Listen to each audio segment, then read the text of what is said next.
What's going on, everyone? So today we are doing the assassins. As I said before, we've done hunters, we've done mages, and now we're doing assassins. So we're about halfway there for every single god build in Joust. But again, I'm going from easiest to hardest. So assassins, I believe, is right around the middle where there are a lot of gods that can do different sorts of things with different sorts of builds. They're not very cookie cutter to similar to mages or hunters. There are actually a lot of different assassins that can go a lot of different things, going hybrid, tank, or just pure damage. So after that, like I said, warriors and guardians are going to be the hardest. But with that being said, like I said in the other videos, I'm going to reiterate this. If this is your first time watching my god builds, I've done 3 of these videos. This will be the 4th video. But with all these builds, they are very general, as a lot of your team comps will dictate what type of build you go, as well as your own team comp specifically. And so if you think of any item that could replace a certain part of the build, you're probably right. You can definitely interchange a lot of items. But with this guy, it's just going to be a general build. And if you go this build, you should be fine, and you should be able to win. You should be able to do good. You should be able to do whatever. So these builds are just general, but they're also very good. And I'm going to go over very specific items and nuances within that as well. So with that out of the way, we have our first god. We have Arachne. Not a very good god in Joust, even after the new buffs to her too, which give her 2 autos for the stun, making her like one of the best gods in the game in terms of conquest.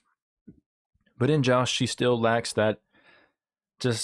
She's just not very good at killing because of all of the tanks and CC that they're able to do. Now she's a little bit better because we're not in such a dominant double tank meta, but she still doesn't do well. If she tries to backline the enemy god, or like a squishy or whatever, you're not really going to be able to do that, seeing as the map is just small to begin with. Conquest, there's a lot more angles to gank from.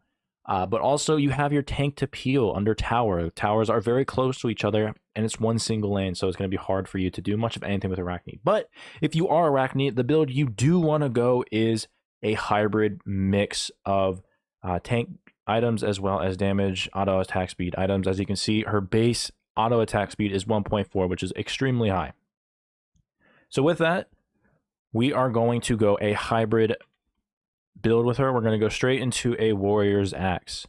Warrior's axe is very good on her. There's really no other items that you can kind of argue for, not even bluestone. Warrior's axe is just going to be your standard hybrid god starter for most of these gods. Once I go into a god that can go warrior's axe and bluestone, I will explain that you can go bluestone in a majority of these gods, but to keep in mind that you will be squishy, and so you'll have to build them a little bit more tanky.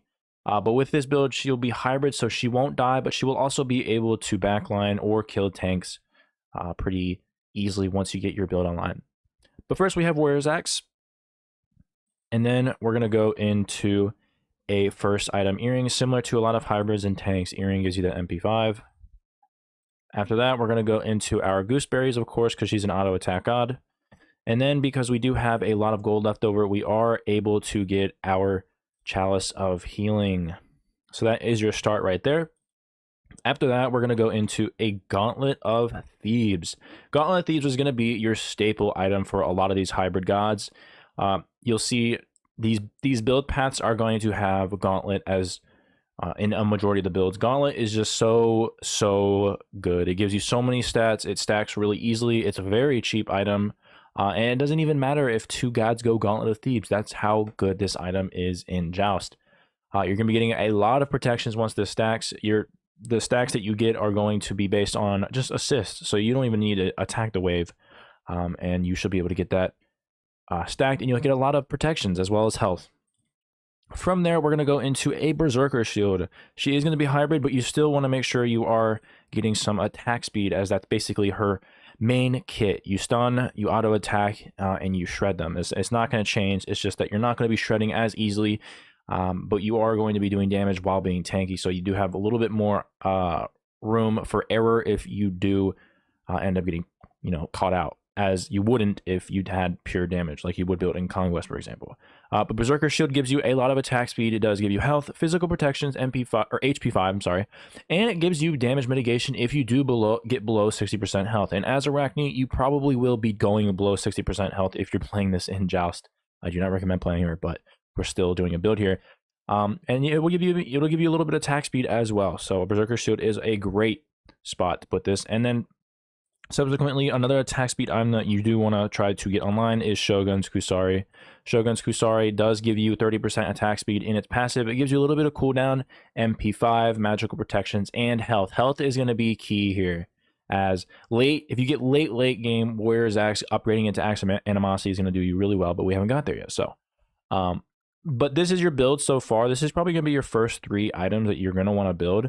Now, of course, with the Berserkers and Shoguns, if you are new, and you go up against a team comp that has, let's say, 2 magical and 1 physical, where they have a guardian and a mage, for example, you do want to make sure you get your Shoguns on first, as the majority of your damage is going to be coming from 2 sources, whereas Berserker Shield won't do you as good earlier in the game.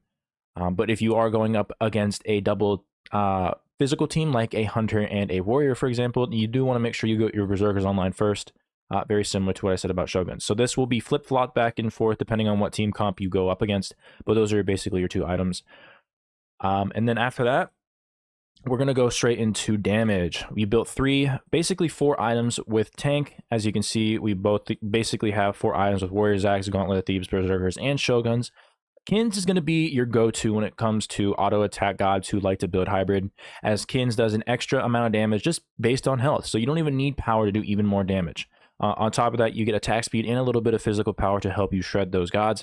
But Kins is just going to be there for its passive, as if you're a tank and you're just shredding with your autos without even having to have a lot of power, just based on health, you're going to be able to do a lot of damage to those tanks and even backliners, as a lot of gods have a base 2000 health once they get up to in their levels. So Kins is going to be there to perfectly give you that damage while being tanky as hell. From there, if you haven't already sold your Mystical Earring, of course, you're going to go into... not of course, I always say of course. But last item, you do have a choice of going into a Serrated Edge. Differently than... Or Arachne's a little bit different compared to a lot of other gods, as Serrated Edge is really good on her, seeing as she won't have a lot of cooldowns, she'll have a lot of cooldowns, meaning that she will be able to get serrated passive a lot easier. Not on top of that, you get movement speed, physical pen at 20%, so you're able to do even more damage to those tanks. You'll get a little bit of lifesteal and a little bit of power.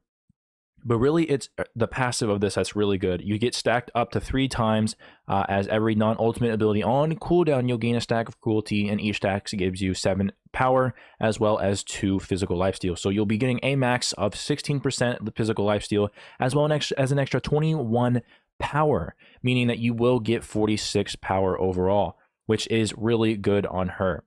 Now, differently than a lot of other gods, which I was trying to say earlier, you don't really want to go hastened on her, seeing as Arachne does already have a slow in her kit with her 3. And so you don't really need to go hastened.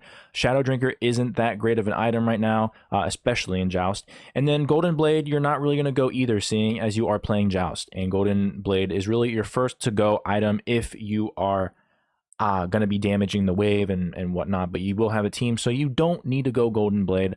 And then after that, the only other item that you can probably think of that would be decent would be Frostbound Hammer, as it is sort of a tank item or hybrid item, as it gives you a lot of health, which does stack with your Warrior's Axe. But I do believe that Serrated Edge definitely synergizes better with her kit. Now that is your full build. Some honorable mention item that are an honorable mention item I do want to talk about is Breastplate of Regrowth. If you don't know, her one gives her a little bit of healing. Where does it say? Healing per tick. Yeah, healing per tick at the bottom. You do get a little bit of healing in your ability, so this will proc Breastplate of Regrowth. Now, of course, you would have to get rid of Berserker's Shield for this to work, as you don't really want this. You don't really want to change this out for Shoguns. you can go into your Gauntlet of Thebes, Breastplate of Regrowth, your Shoguns, Kins into Serrated Edge. But Breastplate of Regrowth really is good on her. She gets a little bit of physical protection. She gets mana, MP5, and an extra 10% cooldown. But mainly it's her it's passive. As you're healing yourself with an ability, you get 20% movement speed, which is fantastic on Arachne. So you're seeing as she's going to be running them down and will stack really well with her 3.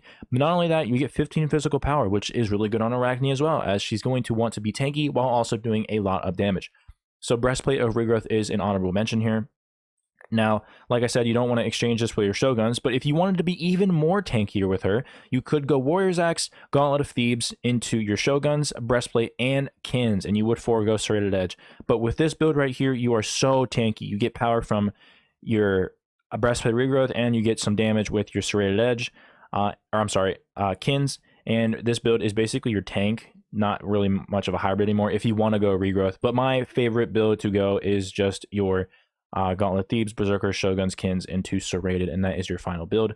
Of course, like I said earlier, you want to go into your Axe of Animosity. If you ever get to level 20, you don't really want to sell Warrior's Axe, but if you do sell Warrior's Axe, you can always just buy a Breastplate Regrowth if you wanted to instead.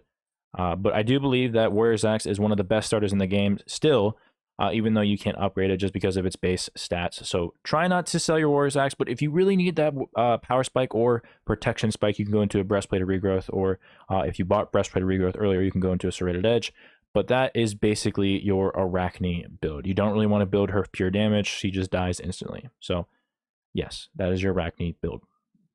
All right, now we have Awalix, another underperforming god. She's not that great in ranked Joust unless you synergize with like a 3-stacked team that can synergize off of her kit. But normally, or generally speaking, she's not that great. She's probably a B tier god at best. I could argue for C tier, but she's really just, she doesn't have that dynamic in Joust that a lot of other assassins do. And you'll see that along with a lot of assassins, where some are just like disgusting, while others are just sort of either mid or very low tier. So with Awalix, similar to Arachne, I think the only builds you can really do is your hybrid / tank builds, as I think pure damage Awalix can work because her burst is crazy. Outside of those low elo games, you're not really going to be able to do much with that build. You're most likely just going to be better off going into that hybrid / tank build. And so with that, very similar to what I said earlier, you do want to go into your Warrior's Axe for Awalix. Now, like I said, you can go into Bluestone. Bluestone isn't necessarily great on Awalix to begin with, but this does give me a chance to highlight Bluestone alternative.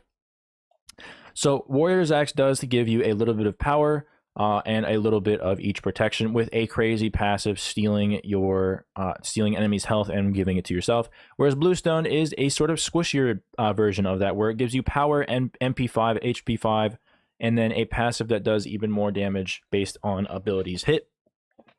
One thing you do want to keep in mind, this is going to be similar with Warriors, and I will explain that in my next video with Warriors. But Bluestone, you're really going to be squishy with this. So if you are going to go Bluestone, make sure that you build a lot of tank items, more than you would with power items. So if you're building Bluestone, you want to make sure you build like probably 3 or 4 more tank items with just Bluestone itself, and then maybe like a last item, Heartseeker, for example. Whereas Warrior's Axe, it gives you a little bit of protections and physical power, so you're kind of getting best of both worlds. But because it is a little bit more tankier, you can opt into basically 3 tank items, and then your last 2 items can be physical seeing, or can be damage, as you are getting a little bit more utility and just tankiness with Warrior's Axe. So do keep that in mind. Some gods will benefit from Bluestone more than Warrior's Axe, but generally speaking, the safe pick is to go Warrior's Axe, as Warrior's Axe is just good basically on any god. So just keep that in mind. I'm going to go ahead and get rid of that because Warrior's Axe is just better on Awalix. From here, we're going to go into our Earring for your MP5, and then of course our Bow, as she is not an auto attack god, she has abilities, so you want to prioritize her abilities. After that, we're going to go into our Chalice of Healing Seeking, as we do have a lot of gold afterwards. We can afford the Chalice. Just get on the line already. Then we're going to go into, similar to like I said earlier, Gauntlet of Thebes is going to be your first item on most of these assassins that go hybrid. Now, she does have 2 build paths, and I will highlight 2 of them. But this one, we're just going to highlight, let's just say that you're building her just tank. We're going to go ahead and go into so keep in mind, this is your tank build.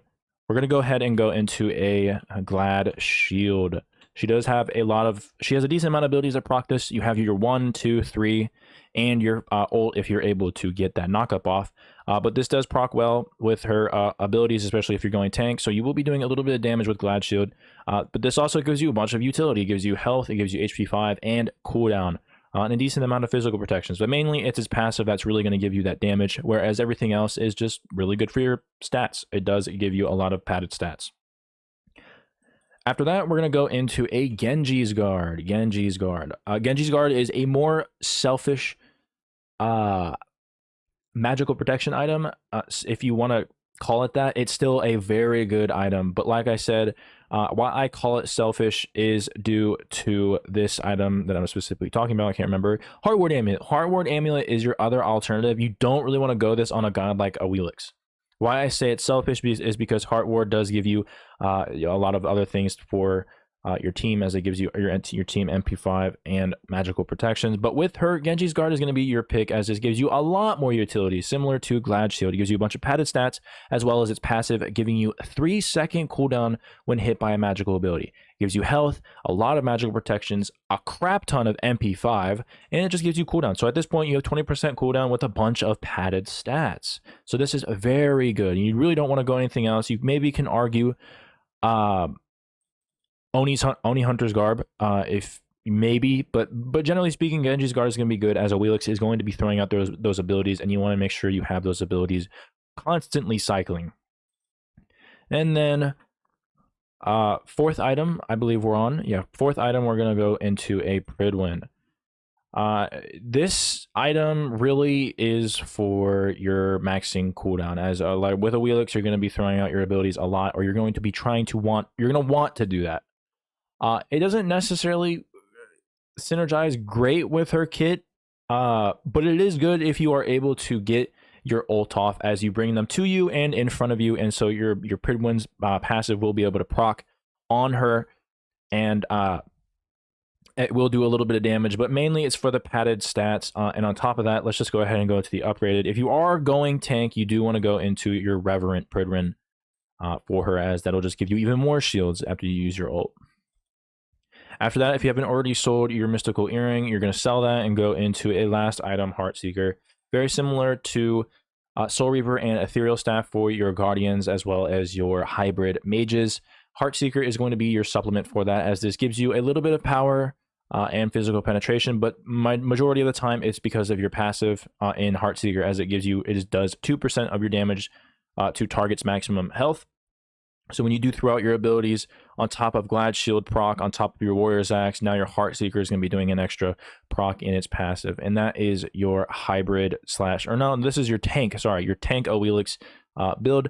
And then last item, we're going to go into a Sundering Axe. If you haven't already picked up, Sundering Axe is one of the best items in the game, bar none, as it does.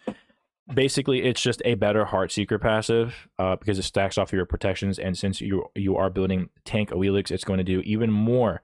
So you're basically stealing like 6% of your target's healing with all of this combined. And that is your tank Awalix build. After that, I do want to show one other build with her.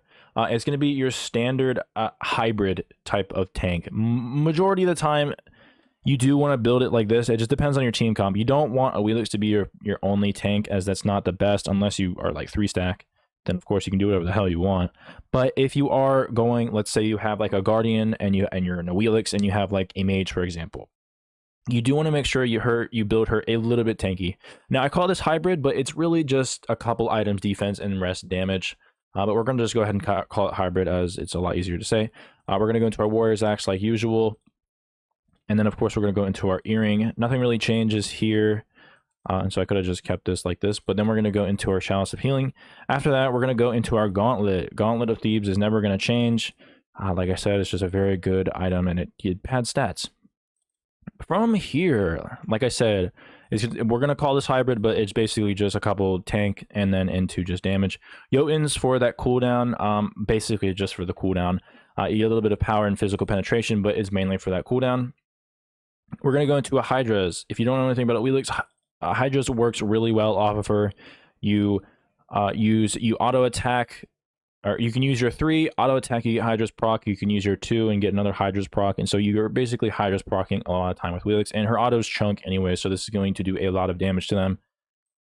From there, similar to a lot of passive damage, your yellow numbies, Crusher is going to be there for just an extra % pen, but also for its passive. That's really what you want to, what you're using it for, as it's basically a bluestone sort of Warrior's Axe mix in its passive. So it does proc off of your abilities really well. And then last item, we're going to go Heartseeker. And you can build one other item in here that's sort of like a tank. Like you could go Glad Shield instead of like Crusher, for example. Earlier in the build, of course, but you can do that if you want. But generally speaking, this is just a proxy for the idea that you can go into your just hybrid type of Awalix build if you want to do more damage based on your team comp.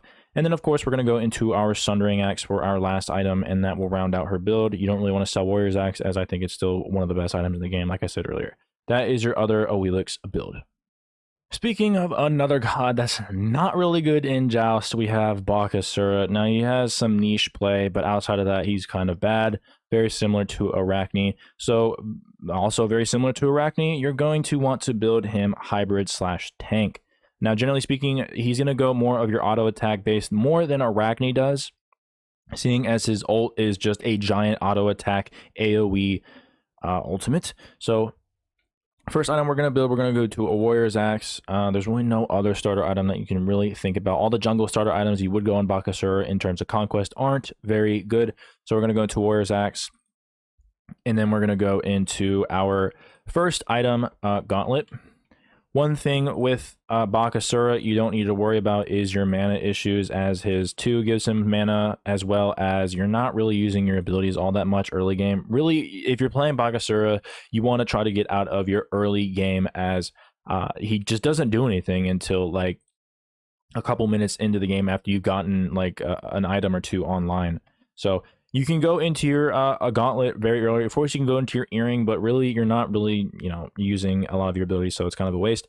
We want to make sure we get our Gauntlet on as fast as possible. With this, you're going to have 1250 gold, so after you go your Gooseberries, you're only going to have be able to buy 5 pots. So we're going to buy 2 mana pots, or health pots, sorry, and then we're going to go into 2 mana pots. You can probably go into multi-pots with him more than mana pots. Like I said, we're going to go ahead and get our Gauntlet online just to be tanky. Like I said earlier, which is our padded stats. One item that I really, really love going on him is Breastplate of Regrowth. Breastplate of Regrowth procs extremely well with his 2, especially since they reduced his cooldown. Now they nerfed him a little bit, so his 2 is a little bit longer, but considerably a lot shorter than it used to be. So you're constantly using your 2. Not only that, this gives cooldown, so your 2 is going to be up even more. But this does give you movement speed, which is really good on their auto attack based gods like Bakasura and Arachne. So this will synergize really well with that. On top of the extra physical power, so you're going to be slamming even more with your autos. At this point, you have a couple options. You can go into a Shoguns similar to Arachne. You can go into a Shoguns right here, and that would be your first 3 items. But if you are building Baka, you do want to make sure you're shredding. So if you do have 3 items here, you're not going to be shredding. Now you're still going to be doing damage, but if you're going to be that sort of hybrid assassin, then you do want to make sure you're tanky but also able to do damage. So what I like to go here is Executioner. Just generally speaking, even if you're going up against a couple of squishies, Executioner is going to work really well with your ult. As you're using your ult, you're also shredding their protections, so it's going to synergize it really well with your kit, and it's going to slow them too. So this will actually, you'll usually get your Exe off a lot very easily. So I do like to go Exe, as it also gives you attack speed, and you can upgrade into a glyph if you wanted to. Similar to Arachne again, Kins is going to be your friend, especially if you're going tank, as the passive doesn't stack on anything besides the enemy's health. So on top of the attack speed and a little bit of power that Kins provides, its passive is going to help you with your 3, basically. You're doing auto attack damage on top of true damage with your 3, and then you're going to be using, the passive of Kins is going to be doing even more damage. And then last item, I do like going Serrated Edge. Serrated Edge is really good on him as well. Now, there's only one other item that I can think about that would be really good on him, and that is Hastened Katana. But in Joust, the odds of you ever getting Hastened Katana online is or able to use this is very, very niche. Now, you can get rid of the Executioner and go into your Hastened Katana afterwards, and therefore you are able to just auto them whenever the hell you want. But like I said, there's so much CC in Joust with your tanks and stuff like that, that Hastened Katana isn't going to be all that great. So what I like to do instead, if you are going to go that Hastened route, if you want to stick to them, I do like going Frostbound Hammer, as now instead of Frostbound Hammer being the passive that is similar to a Hastened Katana, it actually throws out a Shockwave. So on top of, let's say that you use your 2 and now you have a Breastplate of Regrowth passive on you, now you auto with them with a Frostbound. Not only are you faster because of your Breastplate of Regrowth, but also you are slowing them down, meaning that an AoE, basically an AoE Hastened Katana every, I can't remember how many seconds, 8 seconds? Yeah. So this is also better, and it's good for your team as well, as this will help your team attack them as they're slowed as well. So if you do want to go, instead of your Exe, you can go your Frostbound or even Hastened. It depends on what you want, but preferably I do like going Frostbound, as it also gives you health too. So Frostbound is your better option here. And then of course you would probably skip out on your Exe, go Kins into Serrated Edge, or if you wanted to, you can go into Executioner and then Kins. So there's a lot of options here. But this is your basic Bakasura build. The one that I prefer more is just your regular Breastplate of Regrowth, Executioner, Kins, and Serrated Edge, as you're just basically an ult bot if you are playing Bakasura. Your 3 is going to be good after you use your ult to maybe chase them down a little bit, but generally speaking, your ult is, you're just an ult bot in Joust. So being tanky while also shredding them is what you're trying to look for here.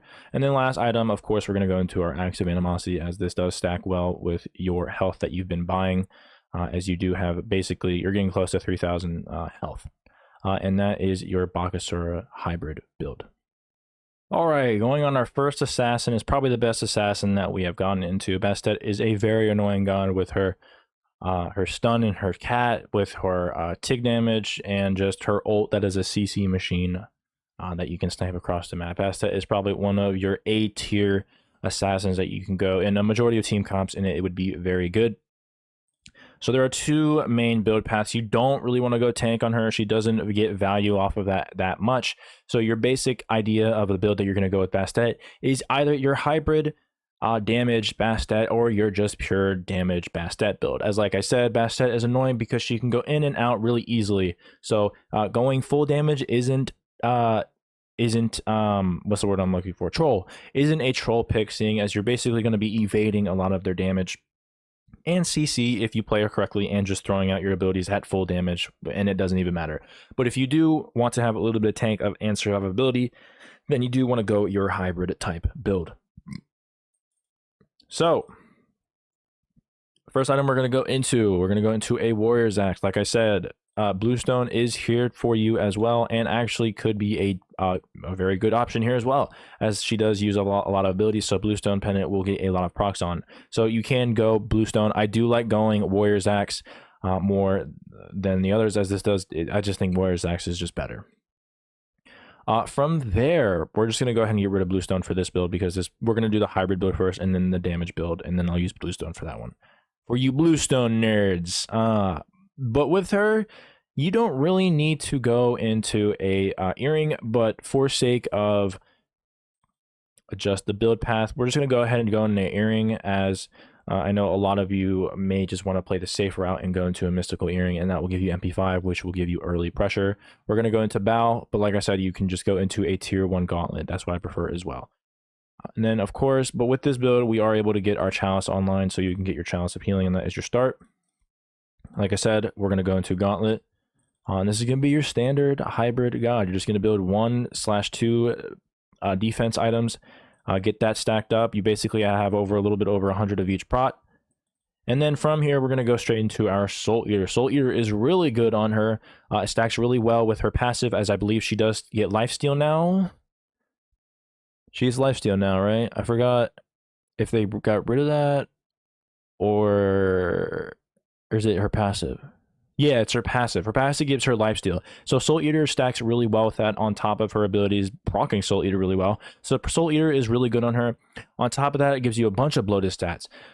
Power, penetration, and cooldown. So Soul Eater is really good on her, and you want to make sure you build that after you build your gauntlet, as these stacking items you're going to want to get stacked online as quick as possible. From there, we're going to go into a Jotun's Wrath, just to basically cap out your, you're not capping it out, seeing as you're going to be at 30 with this, but you are getting a lot of cooldown, so you're going to be able to throw out your abilities a lot, while also being a little bit tanky with the gauntlet, like I said. Then we're going to go into a Serrated Edge. This will give you even more lifesteal. It will get you closer to the cap when you take into account her passive. But Serrated Edge also gives you percent pen, so you're also going to be doing a lot of... This item actually is one of the best items in terms of percent pen outside of Titan's Bane, as this does give you 20%... It was not showing up, but it does give you 20% percent pen, but also, like I said earlier, I highlighted earlier, and its passive gives you even more power, up to 46 power, and it gives you up to 16% lifesteal. And it gives you movement speed. So Serrated Edge, you definitely want to go on her. Serrated Edge is going to be a really good item on her. And then, of course, if you haven't sold your Mystical Earring, we're going to go into a last item, Heartseeker. Heartseeker is going to round out your build, getting you close to that physical penetration, percent penetration, but also its passive is going to work really well off of her as well. Now, the only other item that I will give an honorable mention is Crusher. I do believe Crusher is really good on her. It will be on the next build that I give you. But Crusher is also a very good item. Now, there's a lot of items here that you could really get rid of, but the one that you would probably want to get rid of is Serrated Edge, as I think Heartseeker is just too good for that, for what it gives you. Would rather go into a Serrated, you would go into Crusher, into Heartseeker. But I think Serrated Edge is just better on her. There's just so many things on her kit that this item stacks with. Not only that, you're getting you're getting 10% more physical penetration as opposed to the passive that it gives you in Crusher, which is still good, but I do believe that Serrated Edge will give you more damage as well as stacks with your kit with its lifesteal and physical power. And so that is basically your hybrid slash tank type build with Bastet. This is your safe build that you would want to go, and this is my preferred build with her. And then last item, we're going to go into Sundering Axe. Sundering Axe is just too busted if you ever get there. Just to keep in mind, just keep you put in perspective, if you ever get Sundering Axe online on any god, game is over. If Hi-Rez ever changes, if Hi-Rez ever changes Joust back to being able to get your starters online a lot sooner than you are now, Sundering Axe is going to be the best starter item. I am telling you now. We are so lucky that Sundering Axe is so hard to get to, because once you get Sundering Axe online, you're doing just so much damage just on just one ability, and its passive is only 10 seconds. So you're getting that every 10 seconds. You're just throwing out your ability, you're just stealing like 7% of their health. But that's whatever. So, but Sundering Axe is going to be your last item, and that is your hybrid slash tank-ish type build. But this is basically just a hybrid damage build. And the next item, or I'm sorry, your next build path with Bastet is going to be similar, but the only thing is that we're not going to do the start here. We're just going to go straight into the build. We're going to go into, instead of a Warrior's Axe, like I said, we're going to go into a Bluestone instead, as I think this is going to be your pure damage build. So Bluestone will get a lot of value out of that. We're going to go into a Jotun's Wrath just for the early, early cooldown, a little bit of flat pan. Then we're going to go into a Soul Eater. Like I said earlier, this gives you a 30% cooldown at this point. One thing you do want to keep in mind, though, is that if you want to get Soul Eater online first, that is fine. It is cheaper, and it gets your stacks online first. So we can get Soul Eater online first, but you can go Jotun's, and that is fine too. After this, we're going to go into a Crusher. Crusher is very good, like I said earlier, but because of that gauntlet that was in that way, there wasn't really a spot for Crusher, but seeing as we're going full damage, we can add that Crusher in, still get serrated, and then go last item, Heartseeker. And with this build, you are smashing, you are destroying. There really isn't any other build that you would need to, or any other item that you would want to go into, but for your last item, you definitely want to go into your Bluestone Brooch. And then that will definitely do really good. Bluestone Brooch is one of the best items in the game. Like I said, you get maximum percent pen. You get a little bit of physical pen with your Jotun's Wrath and Soul Eater. And yeah, you're doing a lot with this build, and that is your Bastet build. All right, we have Camazotz, a very underrated god that I think is really good, but is hard to play, seeing as his abilities are very narrow. And if you aren't able to hit your abilities consistently, Camazotz automatically goes down to like a C, B tier. But if you are able to use him correctly, he's a very underrated and good god. With that, we're going to go straight into a Warrior's Axe, as I think hybrid slash damage is going to be what you really want to go on with Camazotz. He can go sort of hybrid tank, but he definitely is a damagey god. So damagey god on top of the sustain with a little bit of protections is definitely your balance between what you want to build with him. But like I said, you can go bluestone, but with him, we're going to go into Warrior's Axe. I think it just procs well off his kit, seeing as he is a sustain god with his passive and his 2 and his 3, actually. That gives him a little bit of lifesteal if you hit something. We're going to go into, because we're using a lot of abilities, we're definitely going into Earring. He uses a lot of mana, so Earring is going to get a lot of value out of that. We're going to go into a bow, and let me check the build again. Yeah, we can go ahead and just go get our Chalice of Healing online, and that is our start. Similar to every other hybrid type god, we're going to go into a Gauntlet of Thebes. Gauntlet of Thebes, like I said, is really good on him. And then we're just going to go into damage. We're going to go into Jotun's Wrath. Soul Eater isn't as good on him. He can get away with it, but isn't as good as it's his abilities that give him more of... it's not like Bastet with her 3, which will you, or I'm sorry, her 2, I believe it's her 2. I can't remember. I don't play Bastet enough to remember her abilities, but her whip basically it procs off a Soul Eater a lot better than you would with a Camazotz, as it does consistently proc over and over again in terms of Bastet whip, but with Camazotz it's just one and done. So you can go Soul Eater and it is fine. I just don't like going on it because there are a lot of other better items. We're going to go into a Crusher. Crusher's passive is going to work really well with his 1 and 2 combo, as you're throwing them out really consistently. And if you hit them, they're going to get a lot of value out of Crusher. You're going to get like 200 to 300 damage if you're able to consistently throw this out over and over again.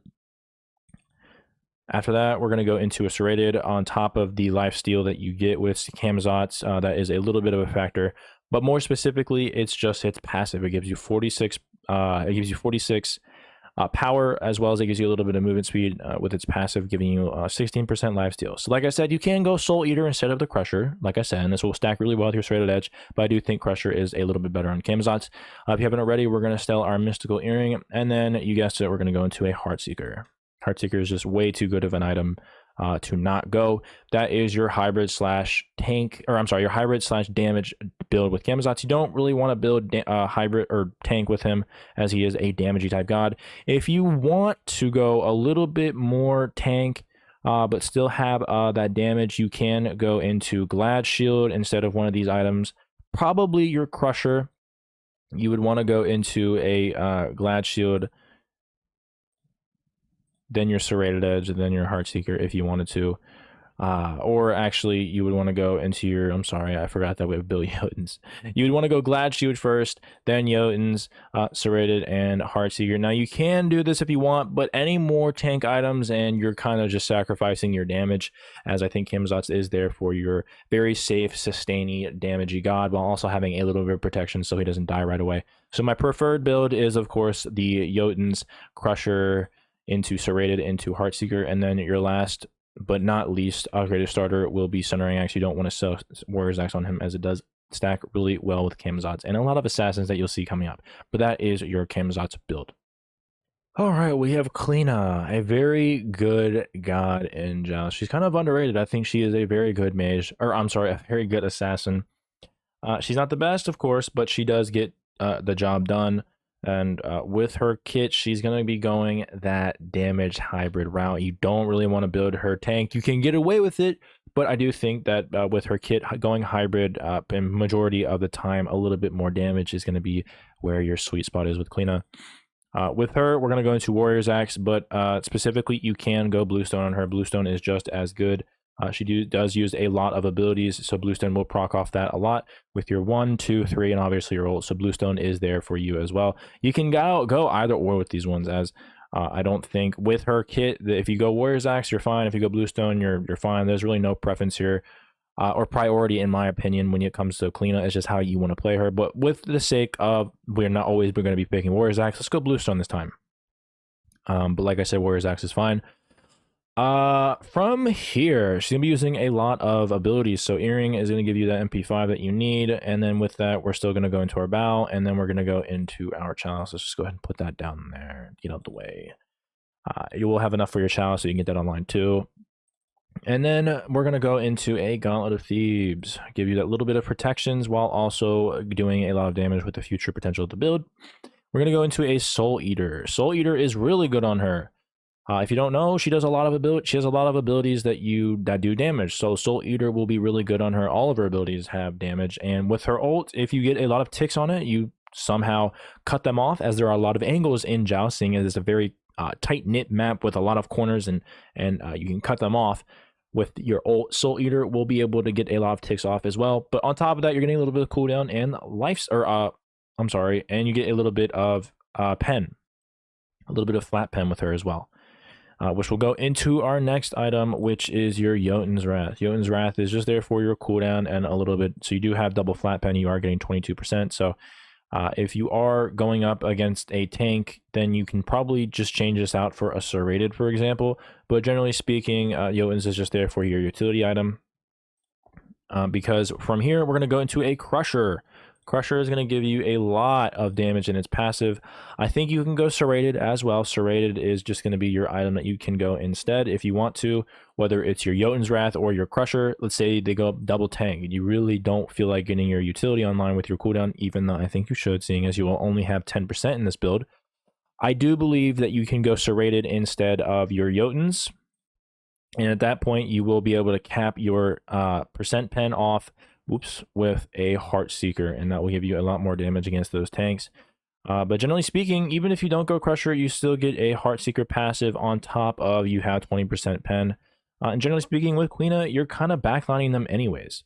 So, backlining the squishies anyways. So Jotun's is just there to backline them. That's basically your job as Cliodhna. Of course, you're going to sell your Mystical Earring for your Heartseeker, and that is your hybrid. You can go straight damage with her if you want to, but being able to have a little tankiness will give you that little bit of survivability, which is a safer route. Similar to Camazotz, you can go your Glad Shield, but generally speaking, any more tank items and you're kind of sacrificing a lot of damage. So instead of probably going your Jotun's, this does give 10% cooldown. You can go into you can go into Glad Shield, then Soul Eater. But you can flip-flop these if you do want your stacks online earlier. You can go Soul Eater into Glad Shield, and then of course Crusher, Heartseeker, or you can interchange Crusher with Serrated depending on what you want.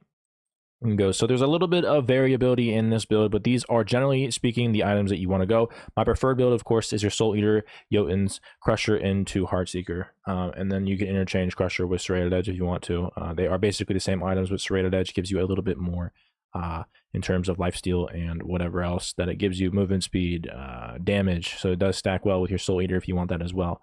But generally speaking, these two items are going to be your changed items. But that is your Cliodhna build. Forgot to almost go into your Bluestone Brooch. Bluestone Brooch. Fuck did I just say? Your Bluestone Brooch is going to be your general upgrade in terms of a lot of these guys that go Bluestone, as the other one isn't as good. So Bluestone Brooch is your upgraded item, and that is your Cliodhna build. And now we have Daji. She is kind of like a B tier god. She does have a couple counters that she can go do really good against those standalone mages that don't really have a lot of mobility. And of course, you know the obvious one, Thoth. She is a very good Thoth counter. And so, but she really isn't all that great against your regular team comp, as she does get shut down a lot very easily in terms of Joust. So with her though, you don't really want to go hybrid. You really just want to go your one-shot Daji, as this is kind of what you are. So we're going to go straight into a Warrior's Axe. Bluestone isn't, you can go Bluestone, but Bluestone isn't as good with her kit, but you know, you can obviously go Bluestone. It does stack well with your bleed, so you can go Bluestone. But generally speaking, you do want to go, I do like going Warrior's Axe in terms of your starter, but you can go Bluestone. But like I said, we're going to go straight into damage. So we're going to go into tier 1 Jotun's Wrath. With this build, you're going to have 1300 gold. So you're going to, well, with either build, you're going to have 1300 gold. So you're going to want to go 2 health pots, and then you're going to go 2 mana pots, as she does use a lot of mana with her abilities. She doesn't really get online until after maybe 1 or 2 items. So keep in mind that you do want to play safe if you're playing her. But like I said, we're going to go straight into damage. So we're going to go into a Jotun's Wrath. With her, she procs Hydra's Lament really well. So you cannot not build this on her if you are going Daji. It's just too good of an item for her. It's probably her best item. If you're not building this on Daji, you're trolling. After that, we're going to go into a Crusher for a little bit more attack speed, so you can auto cancel a little bit faster, although I don't think it really affects that. But you can auto attack cancel with her and get even more damage with your 1 in terms of the Crusher's passive, so you're doing even more burst damage. Then we're going to go into a Serrated Edge, as your ability cooldowns are going to be on a lot. So Serrated will give you all that extra power, as well as just physical penetration. So you're going to be doing even more. And with this build, you are capping on maximum penetration. And with the last item, you are going to overcap. But like I said in a lot of my other videos, just because you're overcapping on something doesn't mean that the item isn't good. And so your last item can be Heartseeker, as its passive is just too good. It gives you a lot of power. And just does a lot of things for you. So basically, you 3 in, you use your 1, and you just basically auto cancel with your 1, of course, and you basically just one-shot your squishies, which is basically what you want to do with Daji. You don't really want to build her tank, as that minimizes her damage. But of course, like I said, you can, as it is Joust, and if you want to be tanky, you can do that. Just keep in mind, you're not going to be one-shotting as easy. And anyways, with Daji, when you use your ult, or when you dive in, you want to use your ult to mitigate a lot of the CC and potential damage. You use your 3, get your 1 off, and then you ult and then get out, and hopefully you are able to get one of them with you and your team follows up. But if you want to, you can go into your Jotun's Wrath, or your Gauntlet of Thebes, your Jotun's Wrath, your Hydras, and then you can flip-flop between Crusher and Serrated. I would probably prefer, I'm sorry, not Serrated, you would probably prefer Crusher here, and then go into Heartseeker, and that would be your hybrid build. But generally speaking, you do want to just go your regular damage build. And then of course, with your last item, you're going to go into Sundering Axe, because I think Sundering Axe does a incredible amount of damage, and if you get to level 20, you're basically one-shotting even better, as like I said, Sundering Axe is just broken. It just takes it's just a better Heartseeker. And that is your Daji build.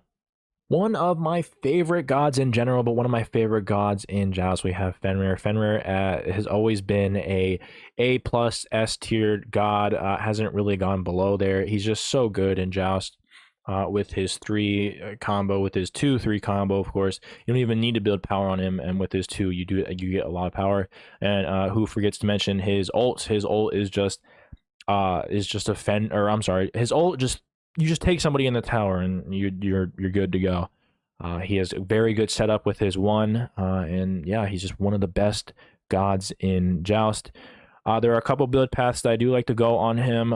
With him, you're going to want to go more of your hybrid tank / just pure tank. He is one of your assassins that you can just go pure tank, and you can be that tank character. For example, you can have a Fenrir, you can have a mage and a hunter, and you should be doing good, because Fenrir can take that spot of your traditional tank, like warrior and guardian, which is why he is really good. And on top of that, he can build pure defense and still do a shit ton of damage with his 2. So if you don't know, obviously his 2 gives him power, and in Joust you do want to make sure you upgrade your 2 more than you do anything else. You want to upgrade your 3, your 2, then your 1, and then your ult last, as your ult is just basically set up if you're building tank. Of course, you don't want to build him damage. Fenrir is not that good on Joust. In Joust, it's more of your hybrid / tank. So let's go ahead and get into the build. We're going to go into our first item, Warrior's Axe. With that, we're going to go into our Earring. You definitely want to go Earring, as he uses a lot of mana. You use 1 ability and you use like a quarter of his mana, so definitely get your Earring to make sure that gets online. He is a slow to get online type of god until he gets to level 5, and that's when you can actually start doing things. But then you want to go into your Bow, and then with this build, you can go into your Chalice, and that is your start. Very similar to a lot of other gods, you're going to go into your Gauntlet of Thebes. Now, this build is going to be your tank build. The next build we're going to do is a little bit more hybrid, but generally speaking, both of these builds are going to be either 4 to 5 protection items. So we're going to go straight into a Gauntlet of Thebes, just saying that to keep that in mind. We're going to go into a Glad Shield. Glad Shield really just very similar to, I can't remember the other god, Awalix. But just better on Fenrir, because Fenrir is a better god. But with its passive giving you even more damage based on its protections, but also giving you a bunch of blood stats, cooldown to name 1 specifically. This does really well on Fenrir, as you're using a lot of your abilities as well. From here, you can go into a Genji's Guard. Like I said earlier, you can interchange this with a Oni's Hunter's Garb, depending on you know, just maybe a team comp or if you want more mitigations. But generally speaking, a Genji's Guard is very similar to Glad Shield, gives you a bunch of bloated stats with a crazy passive that just on magical damage you do get reduced cooldowns. It gives you cooldown, magical protection, so you're already at 20 at this point. And then, of course, you can't play Fenrir without getting your Pridwin. Pridwin and his ult is very good, seeing as when you use your ult, you actually get your shield right away. So as soon as you grab somebody and you bring them back to your tower, as soon as your ult is done casting, your bubble is already about to explode on the Pridwin. And even if they get away, you can just jump and get them, and your Pridwin proc will do a lot of damage on him. And not only that, this will cap out your cooldown, as you will have 40%, as this gives 20%, gives both protections. And then on top of that, because we're in a Reverent Pridwin meta right now, and seeing as he's going to be building tank, Reverent Pridwin is going to give you that extra shield that you want to make sure you build into as soon as possible, as this is one of the best items in the game. If you haven't sold Mystical Earrings already, then you probably should at this point. And then last item, instead of going into a Heartseeker, which you still can go on Fenrir, I think Serrated Edge is too good on him to not go. With its passive also stacking with his 2 giving him lifesteal, attack speed, and power. As you know, Serrated Edge, whenever you use your abilities, the passive, it just gives you more physical lifesteal and power. So with Fenrir, you're going to be using all of your abilities, and it stacks well with your 2, as you're going to be getting a lot of lifesteal, and so you're going to be using your 2, and you're going to be healing for a shit ton. So never underestimate the amount of lifesteal you can get based off of a minion wave just using your 2 if you build Serrated Edge. I do like going Serrated Edge more than Heartseeker, but you can obviously go Heartseeker and it works well. I just think that Serrated Edge, giving you that extra percent pen as well as all the other bloated stats, giving you up to 46 power, stacking with your 2, is going to be incredible. You're gonna be getting up to like 100 power. Like I said, you can go Heartseeker, and that is your tank build. With Fenrir, you're going to go into your Sundering Axe. Really, no. Obviously, this is what you're going to go into. And then that is your Fenrir tank Fenrir build. Now, the other build, we're not going to actually delete any of this because the differentiation between this build and the other build is going to be not all that significant. I did forget to mention that if, like I said earlier, if you are going up against a physical team, to make sure you get your Glad Shield online first. Let's get rid of that. Let's just restart this build real quick.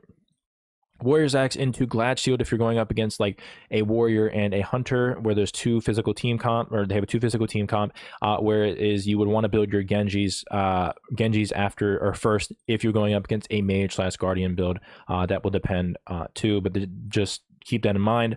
And then you're going to go into the regular build. One item or one hybrid type of build that I do like to go on Fenrir, if you are going your double tank team comp, you're going to want to build Fenrir a little bit more damagey if you're going a double tank team comp. But really nothing all much changes. We don't have to put any more items in here, which is very good. Difference between that build, this build where you're going straight into this build right here, you're going just tank basically into your Serrated Edge. You can get rid of one item here. So like I said earlier, this is your second build. So we've already moved on from the first build. This is your second other build. If you are going with your double tank team comp, let's say you have a guardian and you are a Fenrir and you have a mage, for example. You would be the hybrid damagey god. So with this build, you're going to go into your Warrior's Axe, your Gauntlet of Thebes, and then of course your Glad Shield. Now, the one thing that you're going to want to interchange is your Glad Shield with Genji's. So if you are going up against a double physical team comp, you want to go into Glad Shield. Then you want to go into your Pridwin, and then your last 2 items will be Serrated Edge into Heartseeker. If you're going up against a double tank team comp if you're going up against 2 physical team comp, I'm messing up. If you're going up against 2 physical team comp, this is the build you would go with this build path. If you're going up against a 2 magical team comp like a Guardian and a Mage, then you're going to want to go into your Genjis and forego your Glad Shield, and then go into Pridwin, and then we're going to go to Serrated Edge into Heartseeker. And this is a more of a damagey build. You're going to get a lot of damage with these 2 items, and you're going to have a lot of defense as well. But this is your other build of path. Of course, like I said, you would be flip-flopping these 2 items depending on what they have and foregoing the other one depending on the team comp. But that is your other Fenrir build, and with that, that is your hybrid / tank Fenrir builds. All right, we have Hun Batz, not a particularly great god in Joust. Yeah, he just doesn't do anything spectacular except his ult, and even then, it's not all that great in Joust. Particularly, the build that we're going to want to go into is more of your hybrid damage build, as he doesn't really do anything else. in terms of being like your hybrid tank, very similar to Awalix. He is definitely going to be your damagey type god. You don't really want to build him pure tank. But with that, we're going to go into Warrior's Axe, or we can go into Bluestone. Bluestone on him is also good, seeing as you are going to be doing that hybrid. So we're just going to go into hybrid damage, of course. So we're just going to go into Bluestone. With that, we're going to go straight into an Earring. He is going to be a mana eating machine, so you do want to make sure you get that online. Mystical Earring for your MP5. Then we're going to go into Chalice. Chalice of the Healing will give you, you'll have enough gold for that, and that will be your start. Of course, you can go into your Warrior's Axe if you want to, but Bluestone is good on him, seeing as you're just going to be doing that hybrid slash damage build. We're going to go into a Gauntlet of Thebes.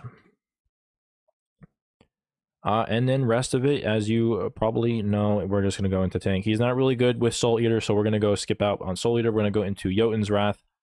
He does proc Hydras really well because of his monkey, which he can auto-cancel off of. Sorry. He can auto-cancel off of his 3, and he can teleport with his 3, so Hydra's Lament is going to be very good with him. You use your 3, you basically Susano teleport to your monkey, and then you use your Hydra's Lament, and you get a free auto. Then we're going to go into a Crusher. You can obviously go into your Serrated Edge, but I think with his abilities, Crusher is going to be better, seeing as all of his abilities do damage and procs Crusher really well. After that, if you haven't already, we're going to sell our Mystical Earring, and then we're going to go last item, Heartseeker. Very cookie cutter type hybrid damage build that you have seen already. That is your Hun Batz build. Last item, we're going to go into Bluestone Brooch, yeah, you don't really want to sell Bluestone. A lot of these, I'm sorry to say that a lot of the other builds that I've been doing in terms of mages and hunters, you do sell your starter items, but I will arguably say that these Warrior's Axe and Bluestone are probably your starters that are going to be really good to keep on just for the end game potential if you get there, as there aren't a lot of other items that you can go. Like I said, you can still go into your Serrated, but you aren't min-maxing a lot of your stuff. As you get this, you're going to be over-capping on percent pen instead, and if you do get late game, you're missing out on so much potential. But of course, you can sell all of these starter items. I meant to say you still can, but generally speaking, you don't want to, and in hopes that you get to Bluestone Brooch, as the passive and stats that it gives you are arguably one of the best in the game in terms of its first tier. But that is your Hun Batz build. Yeah, as you can see, there aren't a lot of good assassins. Most of the assassins, like I said, are either just mid to low tier or are just broken.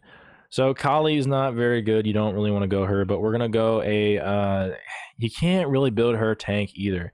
So generally speaking, you just want to go damage on her. But Warrior's Axe, once you get Axe of Animosity, for the potential of Axe of Animosity or Sundering Axe, it's just there's really no other item that you would want to go instead of Warrior's Axe. With this build, we're actually going to go into a first item, Golden Blade, or first tier Golden Blade, as you're going to want to go damage on her, even though, you know, you can technically go tank, you can go like Gauntlet or whatever, but she's really just not that good otherwise. Very similar to Baka and Arachne, she is an auto attack based god, so building your auto attack based items is really what you're going to want to do. So we're going to go into Warrior's Axe and Katana, and with this you do have 1250 gold, so after you get your gooseberries you're only going to have room for 5 pots. So we're going to go 3 health potions, and then we're going to go into 2 multi potions. After that, like I said, we're going to go straight into our Golden Blade. Golden Blade is just good on her, regardless of the fact that you're not going to be hitting the wave a lot with their Golden Blade. Is just going to be good for the physical, I'm sorry, for the attack speed, as well as the passive mixed with gooseberries is going to be really good for her. With Kali, like I said, she's just not that great of a god, so your items are very limited because basically what she does is she is a shredding god. So you basically just shred with your attack, with your autos. But because her kit is so limited in terms of Joust, you can't really do much of anything else like Arachne or Bakasura can do, as they can technically go hybrid, and they're not the best, but they still can do a little bit of something. With Kali, though, you can only really do one thing with her, and that's just shredding with her in hopes to use your ult, get a kill, and just back up with full health. There's really nothing else you can really do with her. So we're just going to go the traditional build that she usually goes into in jungle.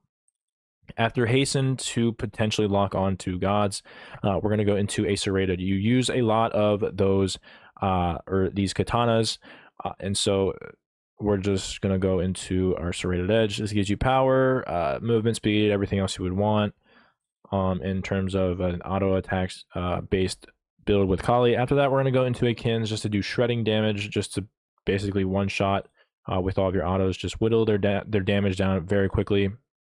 And last item, you do have a lot to choose from, but one item that I do like going for her is Odysseus's bow. This may be a spicy take, but on top of your golden blade, at this point you would have already sold your golden gooseberries, which would be very nice to have with this. But Odysseus's bow is just for your extra damage. Basically, it's passive mixed with your golden blade passive as well as your kin's passive. Odysseus's bow is going to be there to do that as well. Other than that, you do have Xe. You can go Xe earlier in the build if you want to. So if you don't feel like going Hasten, because Hastened is kind of bad in Joust, outside of like Vimana, for example. But the only reason why it's good on Vimana is because of his ult. You can go into Executioner, Serrated, Kins, into Odysseus's bow if you want to instead. But generally speaking, you're building attack speed just in hopes to shred them and do what Kali does best, which is late game shred, and hope that you can get there. She's not a very good god in Joust, like I said earlier. But of course, your last item is going to be your Axe of Animosity, if you ever get there. And that is your general Kali build. A very, very underrated god in my opinion, and we do have Lancelot. He is basically a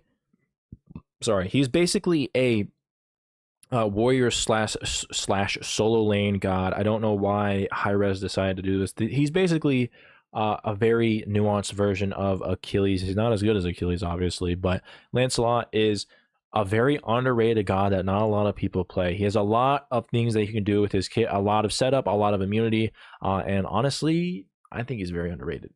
I think he's an A plus god with what you can do with him. He's just a little bit hard to play correctly. But he does have a lot with his kit. But with him, like I said, he's a warrior, which I think Hi-Rez should change at this point. But with that, we're gonna go straight into a Warrior's Axe, who can go Bluestone, seeing as he has a lot of abilities that you can proc. But with Lancelot, you do want to be tanky. You don't want to build him damage. Now you can, of course, but I think the best with him is his hybrid slash tank ability that he can go, especially with his 3 or ult, depending on how you use his horse, as it does give you shields over time, so you can take advantage of that. One cheeky thing you can do with him is just use him as a phoenix or a tower shield, as he doesn't lose any health when he's in his horse until he runs out of his shield.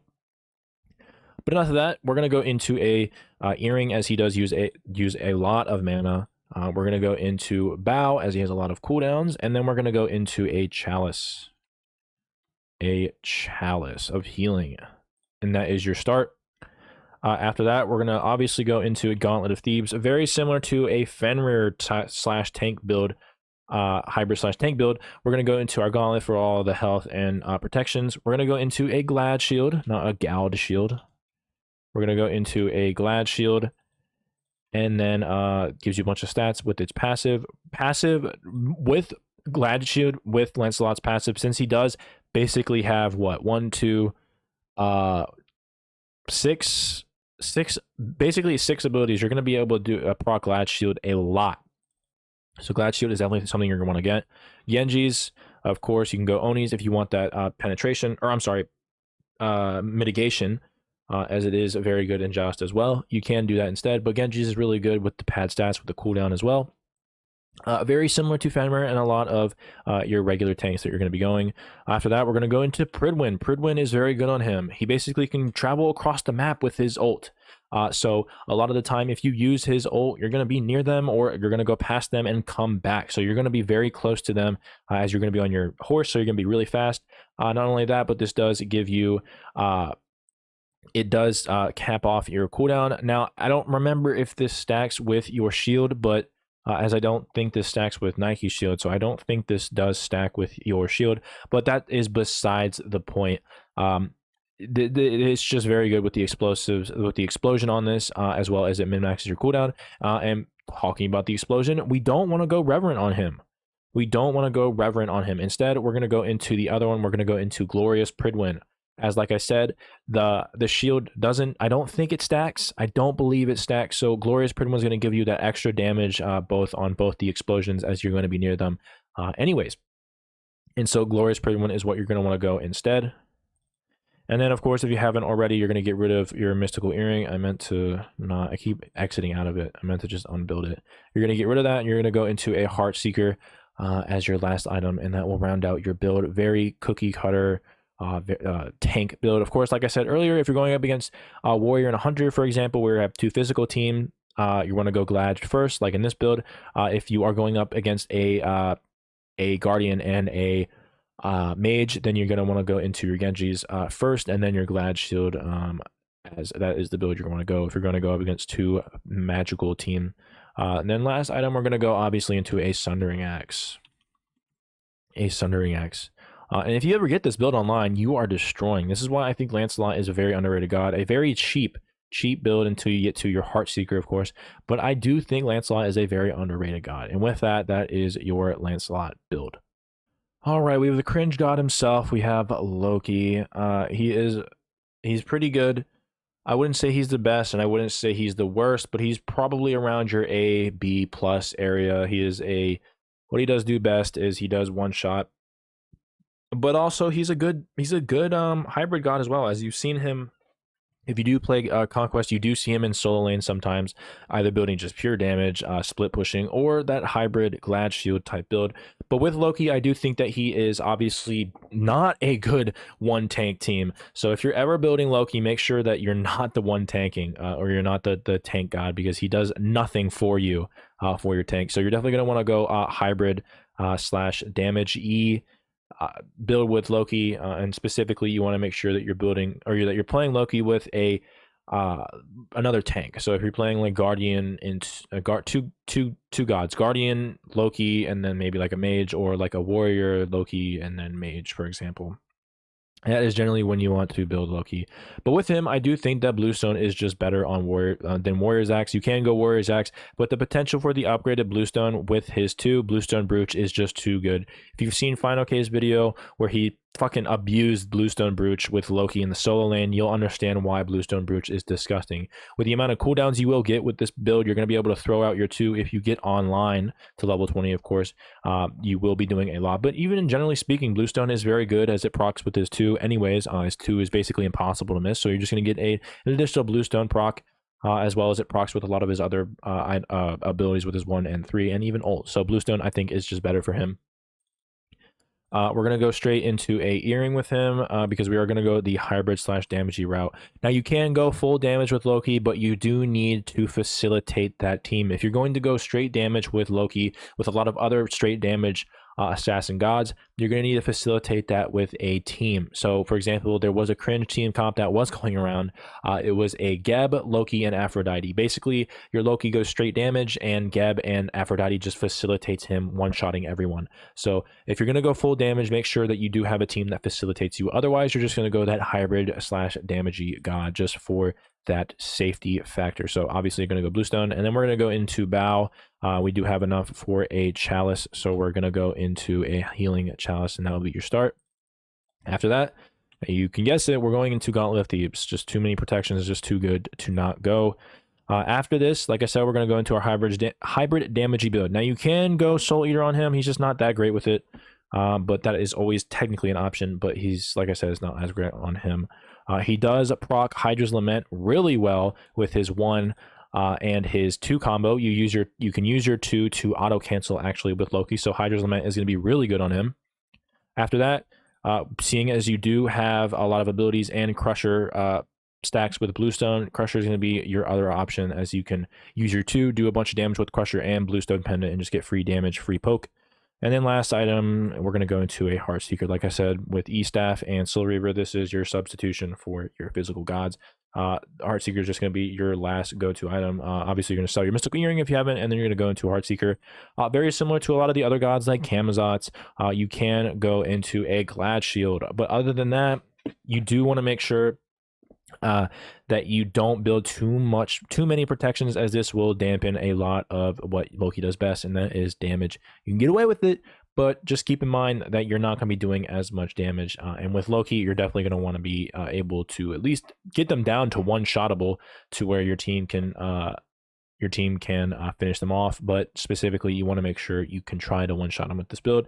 And because this build you do have a little bit of protections, a lot of power and utility with the other items, you should be able to do a fuck ton of damage without even needing to go full damage. So of course, you can go Glad Shield, and then, like I said, Bluestone Brooch is just broken on him.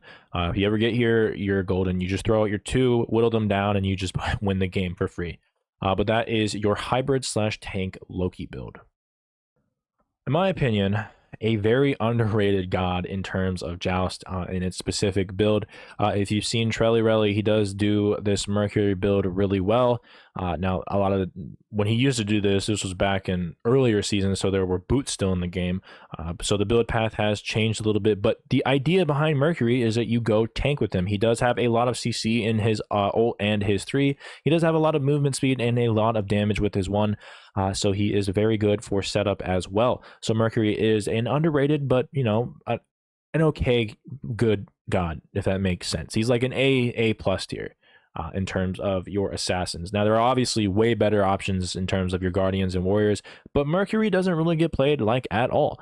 But I do believe that Mercury is still pretty good. That might be a spicy take, but I still think he is.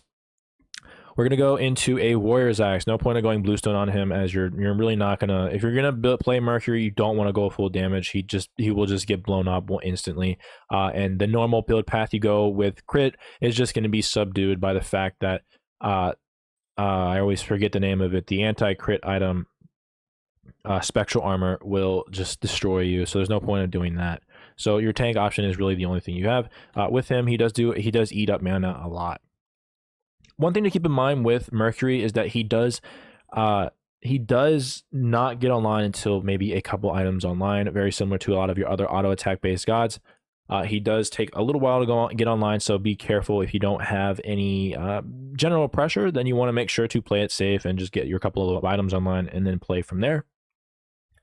But that is your first start. We're going to go into our Chalice of the Healing. And that will be your start. From there, like we all can imagine, we can go into Gauntlet of Thebes. Gauntlet of Thebes is going to be good here. After that, we're going to go into your first look at a item that not a lot of people go. A very, very cheap item. But let's talk about Phalanx. Phalanx is a very good item. I love this item. Very good in Joust, specifically more in Joust due to its passive. When you get basic attacked by an enemy, your friendly lane minion within 40 units gains a stack to max of 3. And stacks provide 10% attack speed and 7 of each protection. And lasts for 8 seconds. Now, one thing to keep in mind is that minions gain double the stacks. So each stack gives you 10% and 7 of each protection. So as this stacks up to 3 times, like I said, right? Yeah, max of 3. You're getting 30% attack speed on yourself, and you're also getting 21 of each protection. But specifically in Joust, its passive for his minion is really good, as the minions are getting 60% attack speed and 42 of each protection. With this item, this works really well with Mercury, as he's going to be a tank. He's going to be getting autoed a lot, so those stacks are going to come on really quickly, which means that you just get a free 30% attack speed with Mercury. So you don't even need to build any attack speed based items with your katanas or anything to have a lot of attack speed, which facilitates that as well. But not on top of that, we do have a lot of bloated stats. For only 2,200 gold, you get 50 physical protection, 150 health, 20 HP 5, and crowd control reduction. So you're not going to be CC'd as long as you're going to have 10% less crowd control, basically, and whenever you get stunned or hard crowd control, whatever. So this item is a sleeper pick, and I think very good on a lot of gods, specifically on Mercury. So you definitely want to get Phalanx online. You can go Berserker Shield instead, but I think Phalanx is just a better version of Berserker Shield in terms of Joust. After that, we're going to go into Shoguns. This is an obvious one. Gives you a lot of attack speed. Also gives your teammates a lot of attack speed if you are going a hunter. But either way, if you don't even have a hunter, this will give you 30% attack speed. So you're getting 60% attack speed with this in Phalanx when Phalanx is stacked. And trust me, you are going to get Phalanx stacked pretty easily if you are a tank, and you won't die as quickly. Last for the tank items, we're going to go into a Pridwin. Obviously, with Pridwin, you're going to be ulting, and if you are decent with his ult, you should be able to hit them and be close to them, as they're going to be CC'd for a little bit. But on top of that, if you use your 3, then you're just basically CCing, you're CC chaining them. So the proc of your Pridwin will be able to do damage on him. Not only that, with Shoguns, you will have 30% cooldown, so you will have a lot of cooldowns online.